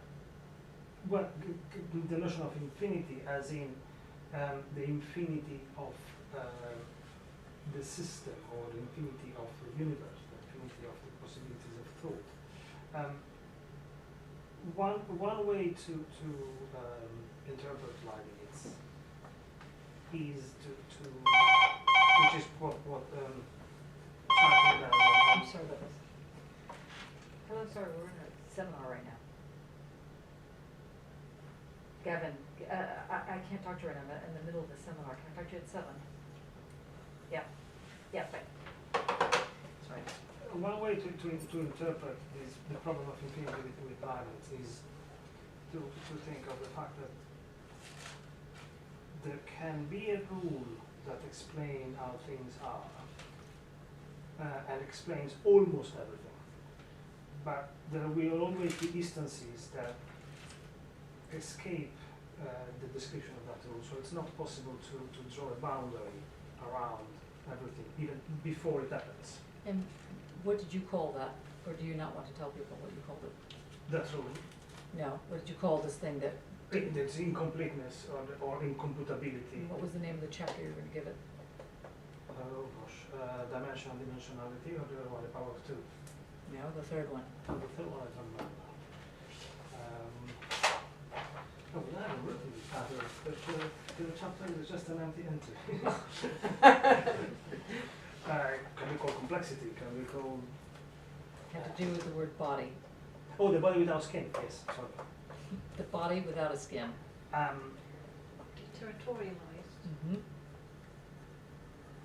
I just like when people sort of come back to life. So what I find very, very interesting here is that this idea of infinity is what we were looking at in Kant before Christmas, when Do you remember which section? we were reading the Just to critical help people judgment remember, yes. and the description of aesthetic judgment, which is a judgment without concept.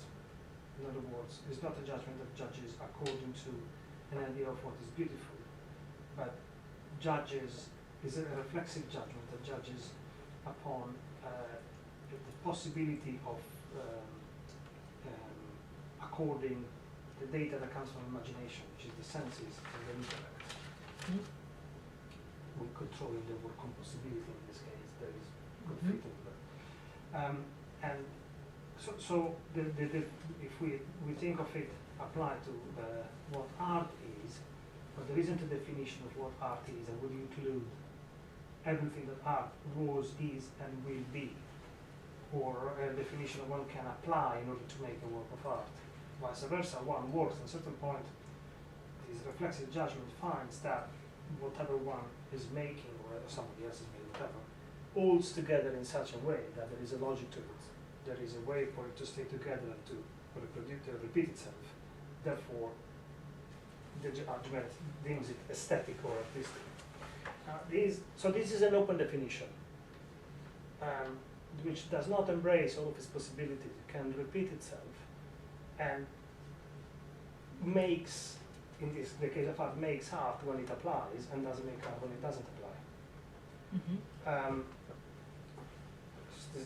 We were reading about space and time. You know, when things all together, there is space and time.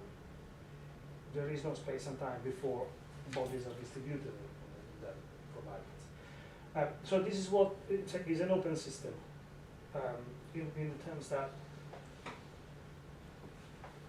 it is turned inside out.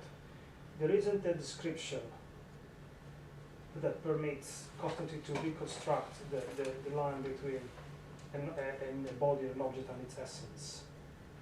Or vice versa, when that conglomerate holds together and can repeat itself, can enter an economy, can acquire meaning, then there is the instance of the system. So it expands. In this sense, is a body without skin because it's not bound.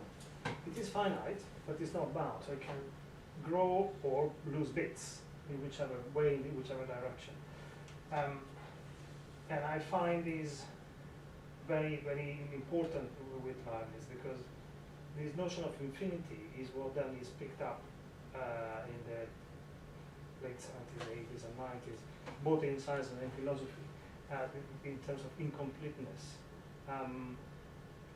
There are ways of, especially in the new interpretation of thermodynamics or chaotic behaviors, which say that the next step or the step end of a process is not predictable, not because our tools are inadequate, but because one cannot predict infinity.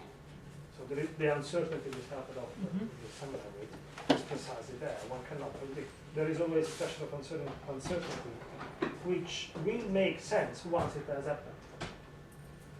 Another way to put it is that there is no way to simulate the universe before it happens. The universe is its fastest simulator. So there isn't an equation that can be written at the bottom of the universe for Okay, but if there's no way to predict, I think that's too strong. But there is a way to predict everything. There are different lines of approaching this problem. The line of incomputability from mathematics is that the predictability approaches asymptotically the boundary and then hovers on both sides of it. Just So let's say if I throw this, I know it's going to land there. So, Or I could have predicted that. I might not have predicted exactly where it would have landed. And Okay. the precision of the prediction is infinitesimally approaching Right, so perfection. exactly, this is very important. So that's what you're talking about. Yes, So but you can still have some form of a prediction. absolutely. Okay, so that's why I'm trying to get you not you, but people not to take this as an absolute position. No prediction. It's a different type of prediction. It's a relative form of prediction, which is to say that it's why uncertainty as opposed to certainty becomes and by uncertain, it doesn't mean that you don't know what's going on. What's uncertain is that there's a multitude of possibilities around which the most logical one will come forward, or the most able one, the one that can come forward will come forward in a certain sense, yeah? Okay. So you'd say that the universe operates as an algorithm rather than an equation. Yeah, and Yes. can you explain what you mean by that? An That's equation absolutely right. it's a number cruncher. It's so a statement, right? yeah, you put something in, you get something out, Mhm. but what you get out is basically the same as what you put in. Unless you're in capitalism, Well, which is fine. and an algorithm is, it takes itself as its answer and feeds itself back in, so it changes based on what it gives out. It is able to adapt, Mhm. and it's continually progressing. It doesn't reach an end, it always approaches. And that's what they're calling artificial intelligence. Okay, can you restate that again, so in case people didn't quite hear all of that? And so So what's the difference between a statement or an equation an equation and is an algorithm? basically it's a machine that you put something in, it uses a formula, it gives out the same value every time, no matter what you put in. So Mills and Boon's fiction. Yeah. You put same ingredients in, you get the same thing out because it's always the same Mhm. process. But what an algorithm does,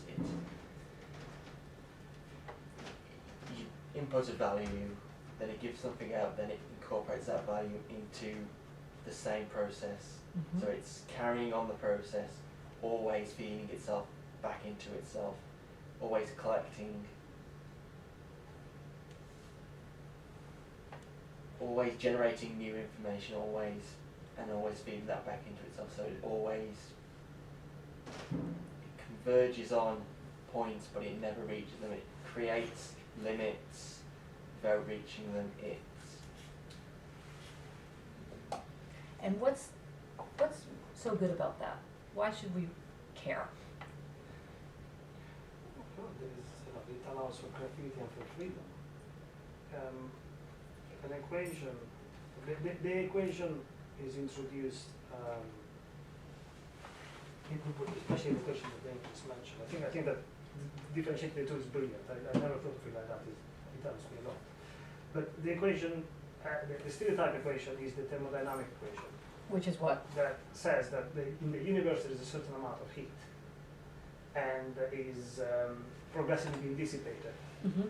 And there will be an end of this process when the heat will be equally distributed throughout the universe and will reach thermal death, and there will be no longer differences strong enough to generate any process, any change. So there will be the end of everything, the end of time. So in other words, once there's a container, we've got this much energy here, progressively it is used up, and we end up with a lukewarm soup, and that's it. But this implies, it's based upon the idea of drawing a boundary, a perimeter around the universe, and having a picture of it, a separate picture of it, which is what Leibniz criticizes in the Cartesian notion of geometry, which only deals with holes, because even when it is mathematized, it still deals with holes because it comes off the Greek approach that would use drawings and geometry to discuss mathematics, so could not go in between numbers, only dealt with integers. And that was called the Hamiltonian equation for the thermodynamics. New wave of thermodynamics, Prigogine and others, find that they... Did you get who he said? P-R-I... Prigogine, P-R-I-G-O-G-I-N-E, yes. Prigogine. Find that in reality, or better, in reality, it is impossible to define this boundary of the universe because it is theoretically, not just practically, impossible to measure it all.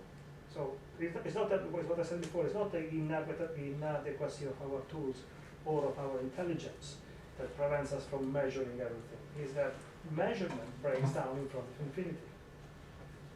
So the idea of, or the idealized closed system represented by the equation that they mentioned constantly leaks, and there is new information, new heat, new whatever coming into it.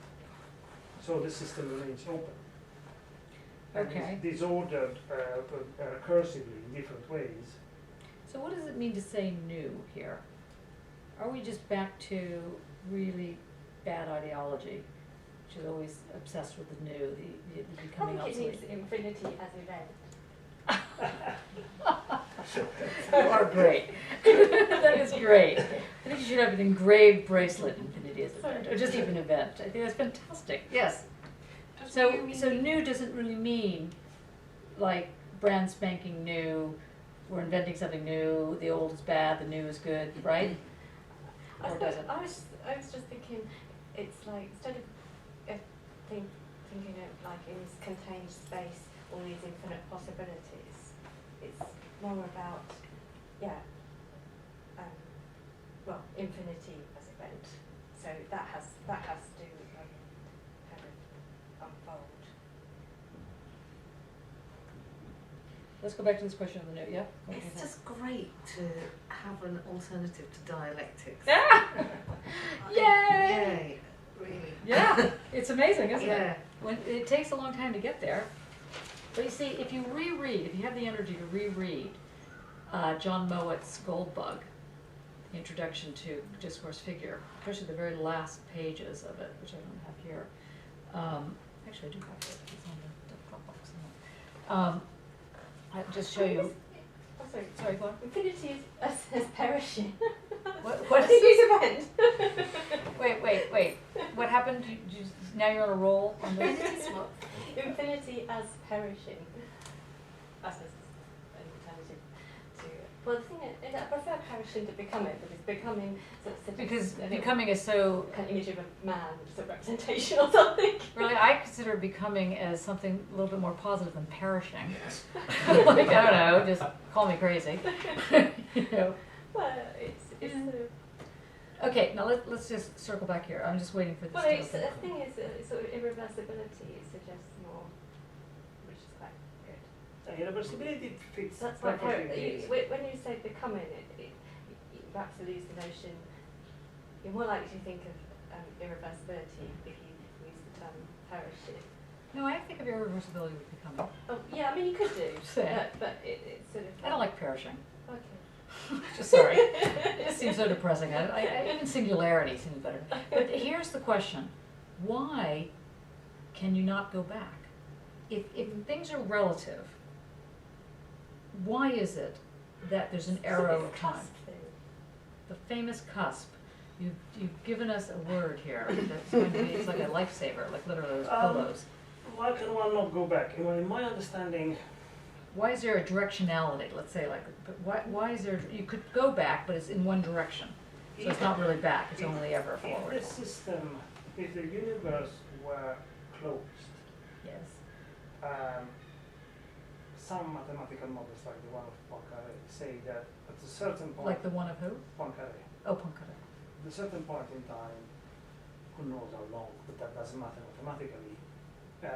Statistically, the system will fall back into an earlier configuration. Mm-hmm. But they always reason, and that's where probably the thought experiment can be misleading. They reason in terms of a box with some gas particles moving inside with random motion. And they say that at a certain point in so many years that we can count the zeros after the number, it is inevitable that those particles will find each other back in the same position. We are not talking about one only kind of causal effects. They're just bouncing off each other. There are no chemical reaction, there are no other historical element, there are no decision, nothing has surfaced as to have an agency that then feeds back into the system. So it's a very, very limited model, and indeed it is what the new thermodynamic tape disproves. Because they say, well, the system leaks, and then there are so many steps even within this system that going back is not only a statistical problem, it's the fact that one has to undo things that even in the normal thermodynamic notion of dissipation of energy would take energy. So it's not possible to go back in time on those terms. Okay. But I was just thinking, so is that going back to the colour thing? So that's a bit like you can't get back to the red and the blue. You can't divide the purple up. Back into. well, They according can't go But back to they're their still spots. there. Yeah. But they're still. yes, Yeah. and No, that's saying because that- they've transformed. They've metamorphosized into something else, or they've. Right.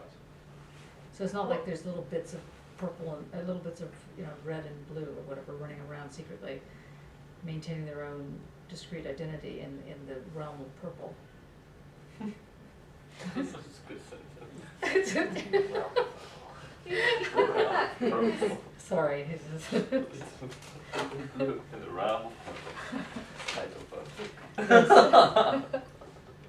Go on. But you can't go back because matter has become radically different to. Right. So there is just no back. But does that mean there's no past? Does that mean we can't time travel? Maybe that's another question. Let's stay on point then. Forget about that. That's just taking it in a different Isn't direction. that instant is in the pen? So it's a time. Well, Yes. Can you develop that? as in, it had a beginning, instant, and we are in the instant. So we can follow back in the instant in a way. And So you might want to say that this moment right now, the PhD seminar, is an instant. yes. And then you might want to say that that's an instant. And you Yeah. might want to say that, you know, I don't know, Universe is your an whole instant. life is Yeah. an instant, Oh. and that the universe is an instant. So what does that give us? If that's the case, that's like, you know, We exist in Lots an of instant. a lot of instances. Yeah, That's where you get just a minute to wait a minute, stop this. How do you, why is that that advantageous way to think? What does it help with? You can have, I had this An term. event. Well, no, this other term which was like intensive evolution, where it's like evolution, like, well they do refer to like long-term evolution and short-term evolution, but like evolution, the pace of evolutionary sort of change can sort of speed up or slow down. Mm-hmm. I'm going to ask poor Tamsin to read this last paragraph of Leotard. Now this is from Goldbug, which we read last year, for those of you that were involved. And John Mowat is on the, we're putting together that list, he's one of the speakers. It's been going to be hard for a while. That is just your day here. So if you can read this, it's a long paragraph. It's on page, X, 12 and 13, like X, I know, 22 and, 2 and 3. yeah, 22 and 23 of the introduction. Okay, good luck. And just try and hear what is being said here. It's a way of rethinking the Marxist dialectic. That's why I want you to hear it. Okay. To clarify, even if briefly, attention must turn to the point at which the historical materialist and the psychoanalytic theories of aesthetic experience touch. This takes place in the theory of consciousness. For historical materialists and the entire reflection theory of art, aesthetic experience arises when lived social relations are given form through the selection and combination of suitable signifiers by a consciousness seeking to stylize, to represent the life organized by those relations. These relations may elude consciousness, but objectively, that is because they do not present themselves as such to the consciousness of either the artist or the public. Psychoanalytic theories, likewise representational, differ primarily in modelling social relations on familial ones and grasping what eludes the consciousness of the artist subjectively. That is, in what must be repressed for consciousness to endure social relations lived as familial. Aesthetic experience represents the effects of this repression. To summarise with risible but efficient brutality, these perspectives touch in linking art to the representation of what consciousness cannot represent to itself. Leotard, through the titular formulation of discourse figure, uses the comma, as Leiden observed, to mark the possibilities suspended within this touch. These are possibilities that point beyond representation, to cite Leotard's introduction to Anton Ehrenzweig's The Hidden Order of Art, not simply to a site of production, but to an articulation of productivity that seeks to put aesthetic labour at the forefront of what Koyev might describe as the becoming subject of substance. What this dislodges is the cortical status of understanding in the work of dialectical reason, leaving in its place, in an older Kantian vocabulary, imagination. Indeed, it is possible to detect in the pages of discourse figure pronounced glimmers of Lyotard's later sustained engagement with the critique of judgment. Here, what seems more urgent to stress is the way Lyotard moves to undercut the status of understanding, not to embrace the irrational, a favourite slur thrown at post-structuralism to Prof, but in order to discover in the space emptied by its problematization the terms of an aesthetic encounter with a non-dialectical Marxism, that is, a Marxism for which communism is not the future, but rather has a future. It is precisely in this spirit that he later confronts Adorno's absolute music with John Cage's Silence. In this he illuminates why, in Deleuze and Guattari, art, both critical and clinical, remains such a destabilizing point of reference. Even if, in the end, one remains unconvinced about the theoretical and political possibility of a non-dialectical Marxism, discourse figure points directly at a problem that still haunts our moment. What will we have to make of art such that it can think where Marxism is not yet thinking?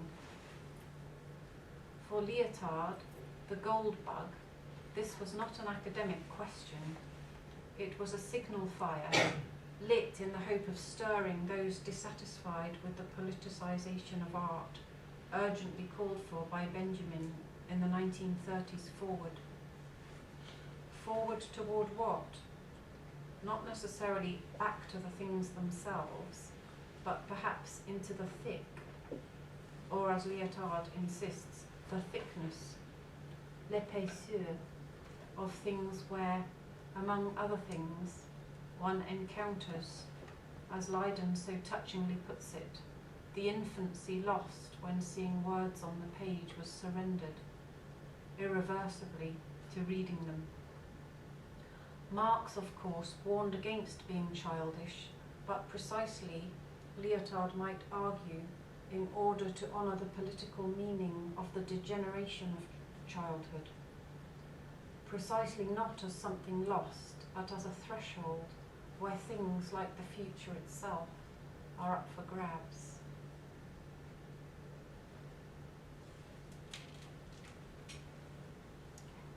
Right, you want to say something? No, I wasn't. I was thinking. Does this link at all, does this help at all with what we were saying with Leibniz, or do you think it's just another sort of run down the rabbit hole? It does, although I mostly disagree with you. If one stays with a rhetorical distinction between communism is the future or communism as a future, that means Just use it as a conceit, yeah. Yeah, but it's a good image because if communism is the future, we are on a straight line, it goes somewhere. We are not in teleology, which obviously is what dialectics was proposing. Why communism as a future speaks of an open form of evolving of the universe, of the world, or sense, that can become communist, but can also, as it happened, not. So there is no, what is very important, as earlier you said, that in unpredictability or uncalculability is not just complete chaotic situation, is that the line of development is strictly deterministic. One can reach either position, either ends, so to speak, or either presence, without any mystical or absolute disorder in between. The fact is that depending on the rhythm of repetition and the intensity of repetition, they can take one curve or another. So there is an absolute justification for arriving here or here or here. There is no justification for any of the spaces in between. Those are simply not they would break down into chaotic things. But then this happens precisely because the system is open. So there is room in one universe for communism to take place, to stick with that example, and there is room in another universe, which is the one we are in now, where communism didn't take place, or it took place and then was superseded by something else. No, I mean, not to, just cut in right there. I didn't get that from what he was saying. I mean, I thought he was using it literally as a conceit, kind of a joke. It's not like communism yes, but is. it is a conceit, but I was sticking to the example. If the universe is closed, then we know what is going to happen. Or conceivably there could be a mind external to it, kind of a vision of it, and see what is going to happen. Because all of its history, all the line that we are living as a duration, would be a flat surface where past and present are not a problem, and one can see it all from afar. But that would be the closed option, where communism is the future, or whatever else is the future. Vice versa, if it is not possible to find this external position far enough that permits the whole picture, then it's not possible to predict entirely what is going to happen. One only has a spotlight with fuzzy edges. And that's precisely why communism would have a future, because it's not because if you think of, I mean, not to put too fine a point on it, because I wanted to really think about the actual dialectic thing, but if you think in a kind of orthodox Marxist, Stalinist position, you're going to come up with a Marxism that's a very specific kind of look to it, very specific kind of regime, as it were. But if you're following actual Marx, so he's saying, is it possible to have a way of thinking following Marx and not the Marxist dialectic? What Marx always had said in the work was that you can't picture what it's going to look like. It's going to be what we make it. And that's why he's saying, if in the latter case that can happen, then it in fact has a chance. But otherwise it has no chance. If we stick with the dialectical way of thinking, if we stick with a way of understanding imagination as that which has this kind of relationship between the principle of contradiction, then it can't happen that one can come up with a completely alternative regime of living, a completely different type of creative environment. That's what I think he's trying to say. But the reason I wanted you to read this, thank you for that, Thompson, is because of the word thickness here that he gets into, and of the word comma, discourse, comma, figure, where he says that the important thing in the book is this weird little comma. Also in Zatesis, second, what is it? No, it's in First one. it's in the first one. Yeah, Daniel's piece, Discourse in a Coma, that one, which is that's very funny.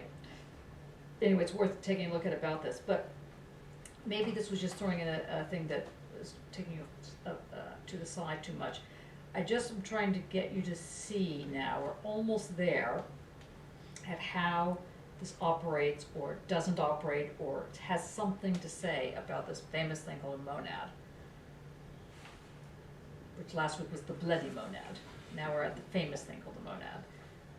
Do you feel, and if you say yes, I want you to tell me what the word monad now means without using it in the sentence. Dane. From what we've now discussed today, time, space, commas, meditation. Well, I was going to go to point 41. All right. Okay, point 41. Fourth letter again. Page 20 on the... Okay, hold on. Point 41. Clarke contends... Wait. In what, in the fourth letter? Yeah. Okay. This one says the author contends. That's so funny. Not even discussing who it is. Anyway, go on. Clarke contends that space does depend on the situation of bodies. I reply that it's true that space does depend on this or that particular spatial layout of bodies, but it is the order that makes it possible for bodies to be situated, and by which they have a layout amongst themselves when they exist together, such as time is the order that makes it possible for events to have a chronology among themselves when they occur at different times. If there were no created things, space and time would only be in the ideas of God. So what I picked up from that was How about in the ideas of radical difference? that could work out. Just to help Gay here, so she doesn't have to deal with the God part. Yeah. Well, he's talking about the separation of idea and the situating things. So before there's a situating, there has to be an order.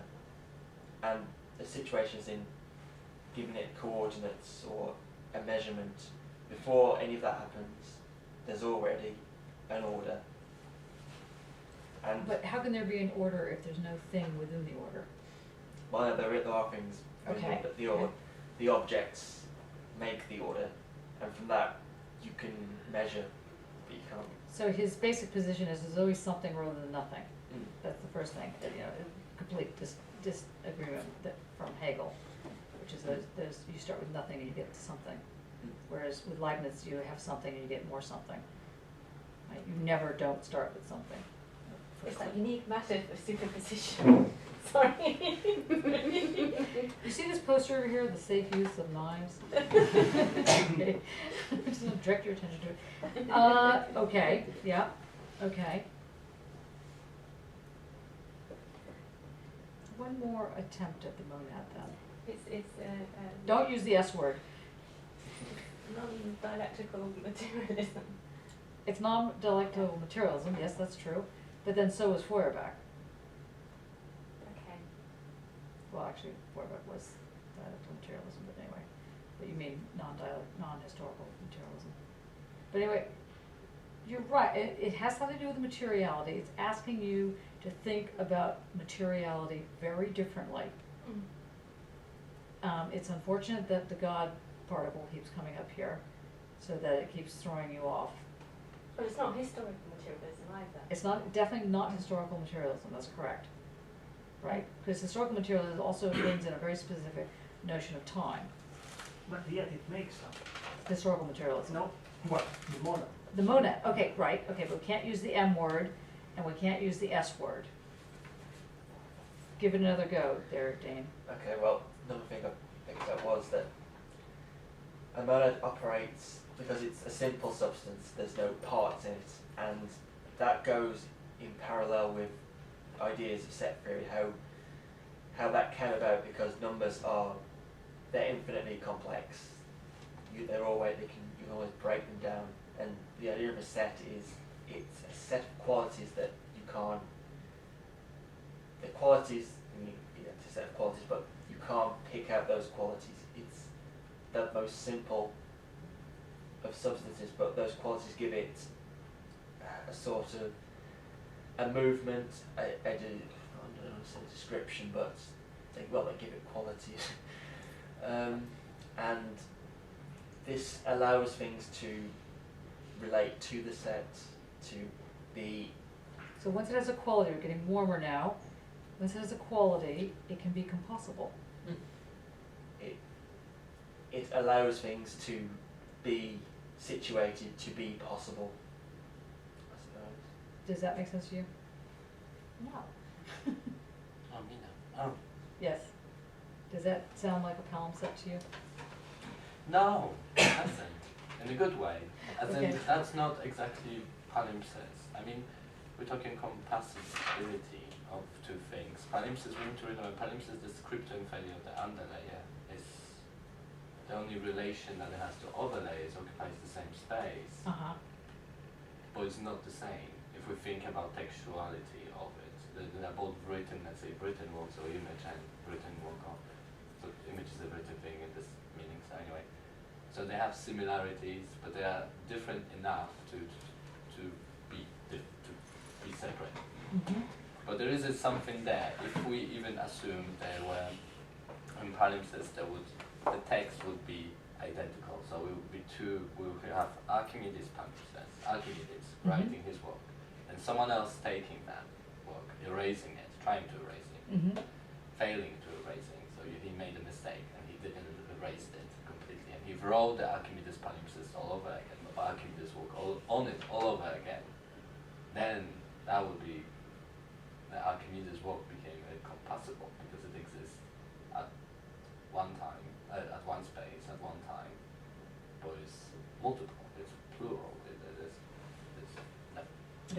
reason I say no Hello? is because, yes, go on, Oh, sorry. no, No, finish your sentence. no, don't worry, go. No.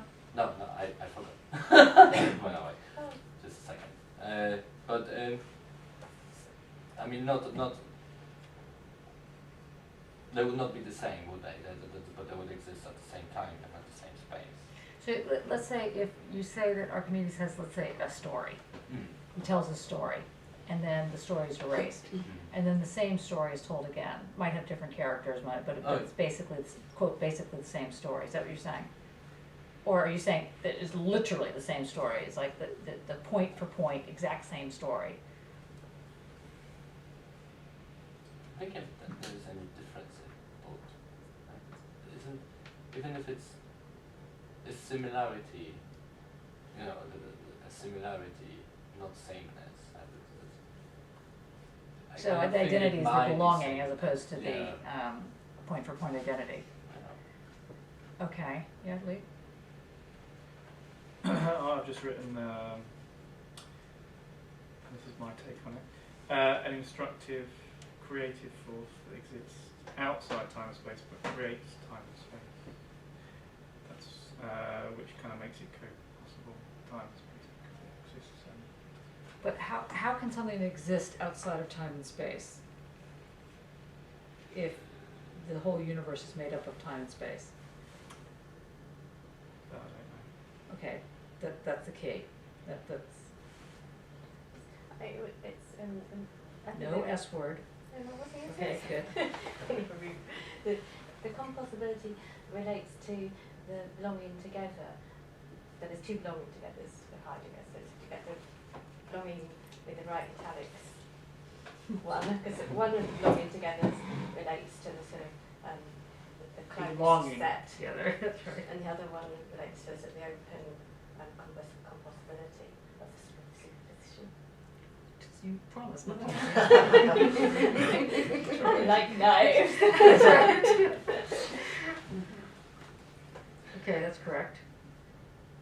You So don't find one word for compossibility, so I'm just thinking in one word terms. So I know. Well, belonging together that was as like one last word. week, though. Yes. All right. Where are we so far?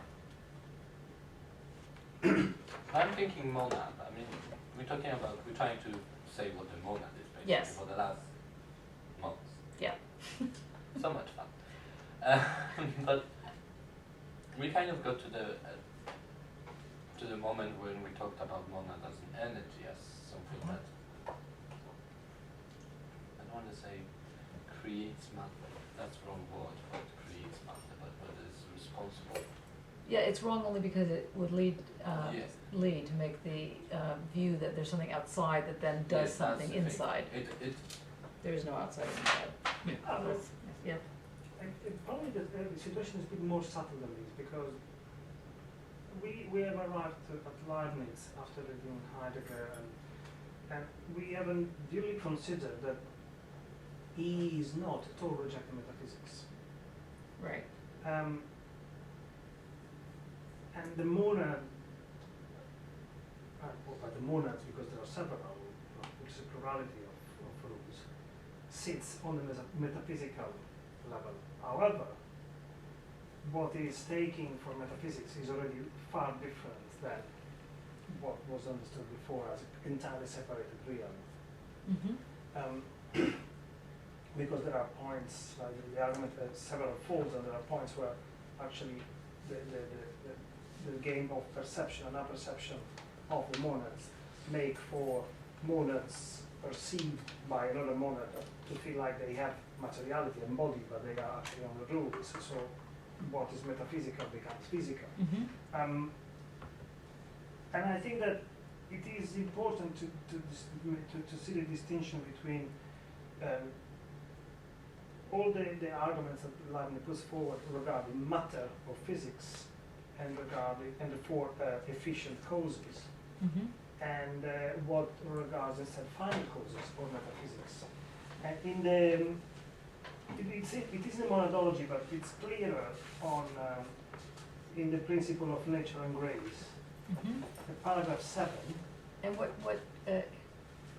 Principle of nature and grace based on reason. We do have it. Yeah. I don't know, paragraph 7, he has been speaking about perception, apperception, bare monads, souls with consciousness, and all things that one can somehow disregard the degrees of because they are based on a different paradigm of science. But at the beginning of paragraph 7, it says, after that we Wait, sorry, discuss- where's paragraph 7? It's on page 3? Oh, no. No, it's the principle of nature and grace. Yeah, that's on page, 2 and 9 in okay, I've got a different. I got it on page 4. What's the text? The principle of nature and grace. What's the book? Oh no, this is another book altogether. This goes on metaphysics. But it has the principle But, of but nature in and the, grace. on the iPad, it's under the principle of nature and grace. Oh. Yeah, and it's And number it- 7. It says in paragraph 7, thus far we have spoken as simple physicists. We now must advance to metaphysics. Making use of the great principle, little employed in general, it teaches that nothing happens without a sufficient reason. That is to say that nothing happens without its being possible for him who should sufficiently understand things to give a reason sufficient to determine why it is so and not otherwise. This principle laid down, the first question which should rightly be asked will be, why is there something rather than nothing? For nothing is simpler and easier than something. Further, suppose that things must exist. We must be able to give reason why they must exist thus and not otherwise. And here it starts and then the text goes on. Not a split, but he starts articulating the relation between reasons for things to be thus and not otherwise, and things or all the matter that he has discussed earlier. And that's precisely where the problem of the model lays, because things are distributed and shaped in this way rather than another way, because there are instructions, there are rules, there are scientific, physical laws that organize them, and that's what I understand the model being. Okay, I'm going to stop you right there because that's really important. I want to make sure everybody's caught up to this thing. So, in the translation that I have, it says, rather than talking about physics, which I think is interesting, it refers to the natural world. So it says, so far I have spoken only of, in italicized, what goes on in the natural world, which is a very different sensibility than the notion of physics per se, because physics does imply a wider system that's involving abstraction. Now I must move up to the metaphysical level by making use of a great, though not very widely used principle, which says that nothing comes about without a sufficient reason. Now, that's italicized because it's not saying that it is the reason, it's saying that there is sufficient reason. And that's the critical point here. It's not, so the monad's gonna come into this. We're getting very warm. I feel like, in fact, change of life. Anyway, so now what's gonna happen here is that now what he gets into is the mathematical way of putting it, which I think is interesting. That was not translated like that in your book. So he says, so that nothing comes about without a sufficient reason. Not any old reason, but sufficient. Necessary, but not sufficient. So a sufficient reason, i.e. that for any true proposition P, it is possible for someone who understands things well enough to give a sufficient reason why it is the case that P rather than not P. Given that principle, the first question we can fairly ask is, why is there something rather than nothing? To me, that is like the key to this section, the key to the whole seminar that we're doing since January. Why is there something rather than nothing? After all, nothing is simpler and easier than something. Also, given that things have to exist, we must be able to give a reason why they have to exist as they are and not otherwise. So he's saying, what is the sufficient reason to suggest that A, things exist as P and not as not P? Do you understand that, or is that like great third eye? Okay, so good. So why do things exist as P rather than as not P? Why do things exist in some way rather than exist in some other way? So So when he's talking about relativity, it's not that all things can happen at all times. Relativity always is a very specific kind of outcome that happens because of relations. The relations can be related for some reason. It's not that there's a moral reason for why something happens, or there's a, quote, good reason, or even when you say a sufficient reason, that it could be even more. It's that the relativity creates a platform, and that platform of the relative is what makes something stick together as relative, so not as the equation, but as relative. That's the sufficient reason.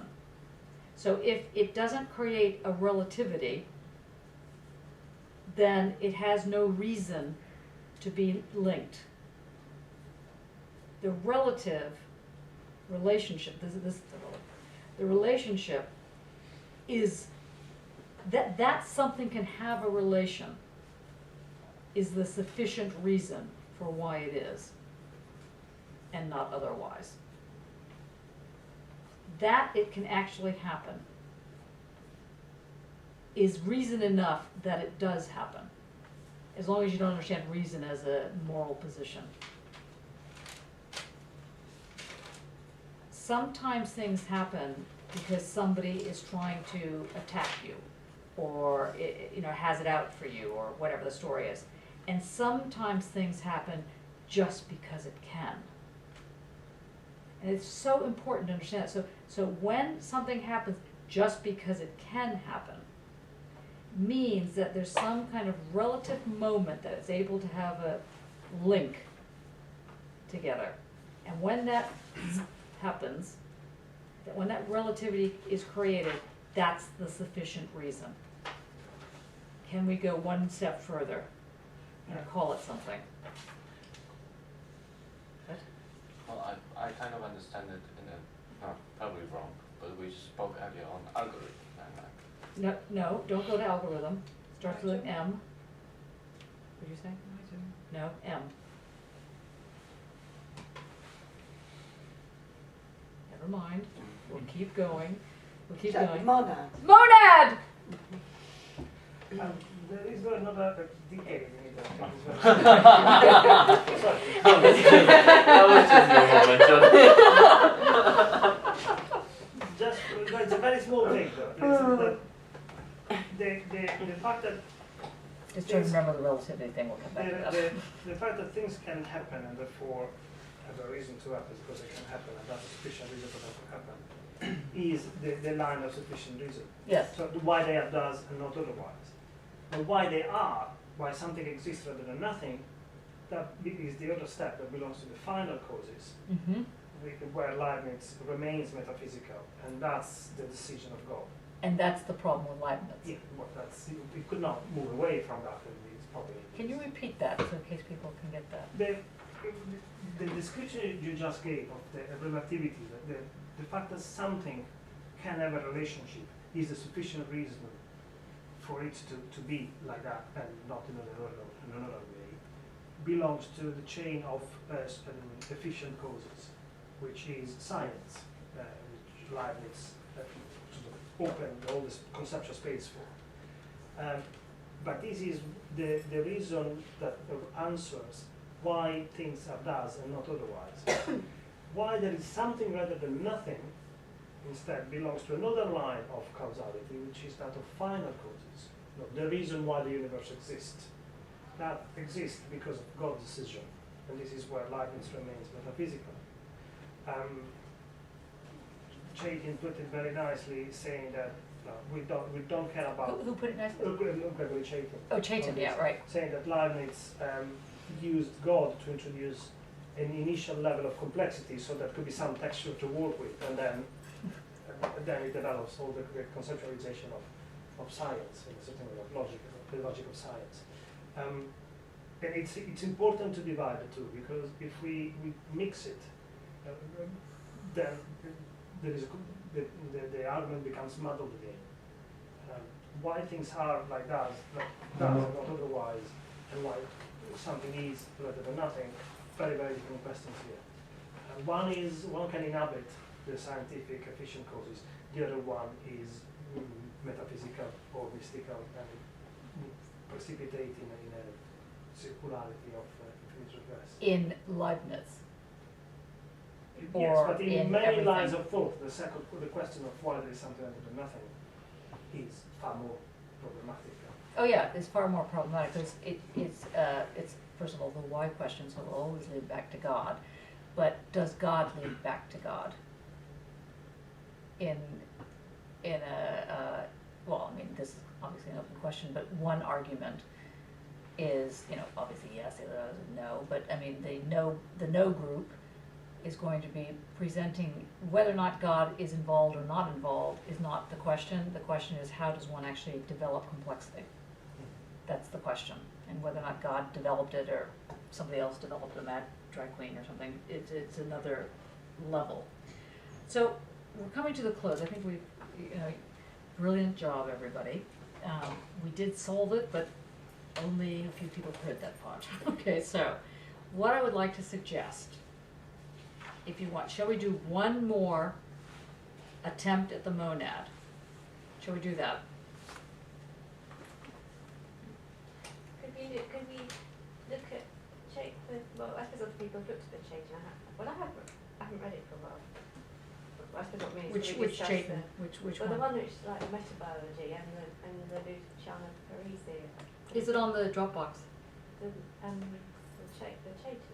Is Like is metabiology. I don't know whether Luciana. is she okay? Great. Text architecture. Yeah. Okay. So we're gonna Can we do the monad? Carry on. yes. Because there's still things that need to be cleared up, like what Leibniz means by reason and cause and things like this, because it's still not clear exactly the terminology that he's using here, I think. Absolutely. But so that's the idea. So the idea here is that we are going to give another attempt at this notion of the reason and the monad, because we just cracked it. Just cracked this moment. The fact that something can have a relation, or that a relation emerges as a relation and not as, I don't know, something else. That something can link as a relation. Somehow there's a relative paradigm that gets established. That is your first way into understanding monad. That, in other words, that it has sufficient reason, by which is meant it sticks together somehow. Somehow there's a cohesion. And that cohesion is just this one moment. So that's the first simple form of the monad. Is that the possibility creates necessity, and it's the opposite of Possibility creates the necessity. But it's not so much, no, let me put it slightly differently. The fact that it happens, the happening creates it, not the possibility. It's the happening, or famously the event. It's the happening that creates what he, in various places, calls the situation, blah, blah, blah. So we're just at the very beginning, let's say the very cusp, of understanding simple monad. Just so if you can try to remember this, that this notion of the relation is the key thing here. And the other thing we've just to circle back to try and remember this. One of the things we've been talking about is directionality. Think about this with respect to the monad. The arrow, either of time or something else, that something is relative doesn't imply that all directions are relative. And that's really important. And again, it does touch on what Mark's saying about this question of reason. It's a very different form of reasoning here. It's an irrational form of reasoning, if you can have such a thing. Why is it irrational? It's just not rational. It's Yeah. anarational, Yeah. let's say. Yeah. A new word, anarational. ANA-rational. It was, heard it now, folks. It's anarational. Goes along with anamaterialism. But I think we should call it anaphilosophy. We can call it anaphilosophy. Shall we call it Yeah, I anaphilosophy? think that this is like what we're doing. Okay. Please, God, don't let this be the next word. It could be. Well, the thing is, I just don't like that kind of what's a non-stand philosophy. I don't like what it's sort of like, and I don't like what this. It's almost like it's kind of like criticising philosophers or philosophy. It's almost like kind of. So it's quite like positivism. Kind of I don't have to be sort of put in a box. Okay, that's good. Okay, so next week, read everything again that's on the Dropbox on Leibniz this time. And additionally, Chaitin. Who wanted Chaitin? Somebody wanted Chaitin. Well, I think it. Which one? Sorry, Which one did, well, let's say Luciana Parese is the one that would probably be the one. Did you try it on Parisi or? Well, I suppose it's getting to. I suppose the thing which relates is this question of the infinite, really. So his like the omega thing is sort of, the notion of omega gets into this. Yeah, the notion of the omega. The infinite, which is good probably to connect into. Mark, would you be willing to do a short, not extensive, but a short comment on your take on Leibniz's notion of reason? Yeah. Good. Yeah. And Sorry, which Chaitin was it? Chaitin? Well, Harry Chaitin. Uh, No, Gregory. Gregory Chaitin. Gregory's, yeah, I can see that one. It's good. No, which one? I'm not sure which ones it might be. Turing. It should be the one with the omega. There should- Omega, yeah. Maybe Darwin's the shortest one. Yeah, Darwin Okay. is- Is that on the Dropbox? So the one on Darwin, okay. But also that lecture I sent last week of Oh, yeah. Chaitin. Oh, yeah, that was quite good, actually. Simplicity of Leibniz in Leibniz. In fact, that would be probably the better one, actually, the simplicity in Leibniz. Yeah, so who would like to engage with that too? Would you like to do that? Good. Okay, so the simplicity of Leibniz, this notion of simplicity. Okay. Now, brilliant. Which you also find in Discourse of Metaphysics, paragraph 5 and 6. Okay, just Yeah. honestly, you're pushing it now. No, no, it's 2 paragraphs. It's very simple. Okay. People have a life.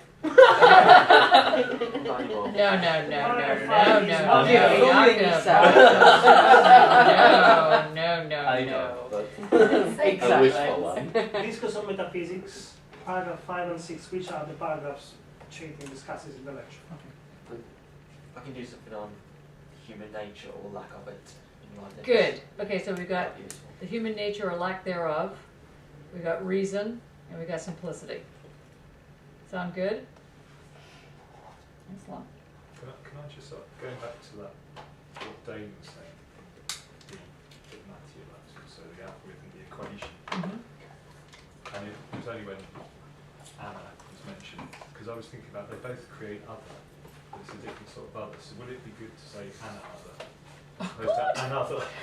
And the other. We're going to sound like really lunatics, But aren't we? No, it's quite interesting. Like Laurel's notion of he calls it idempotent. I think that's a mathematical term, but it's just about the fusion, and it gets away sort of breakdown of like but this sort of closed concept. So which I think like one of the materialism it allows us to speak a different kind of materialism, but really if you put Anna in front of anything, it allows you to sort of speak of that term in a different way.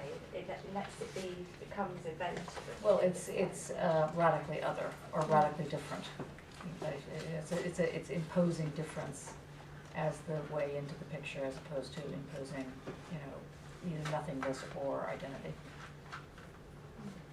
Okay, that was exciting. That's good. Very good. Excellent. Right.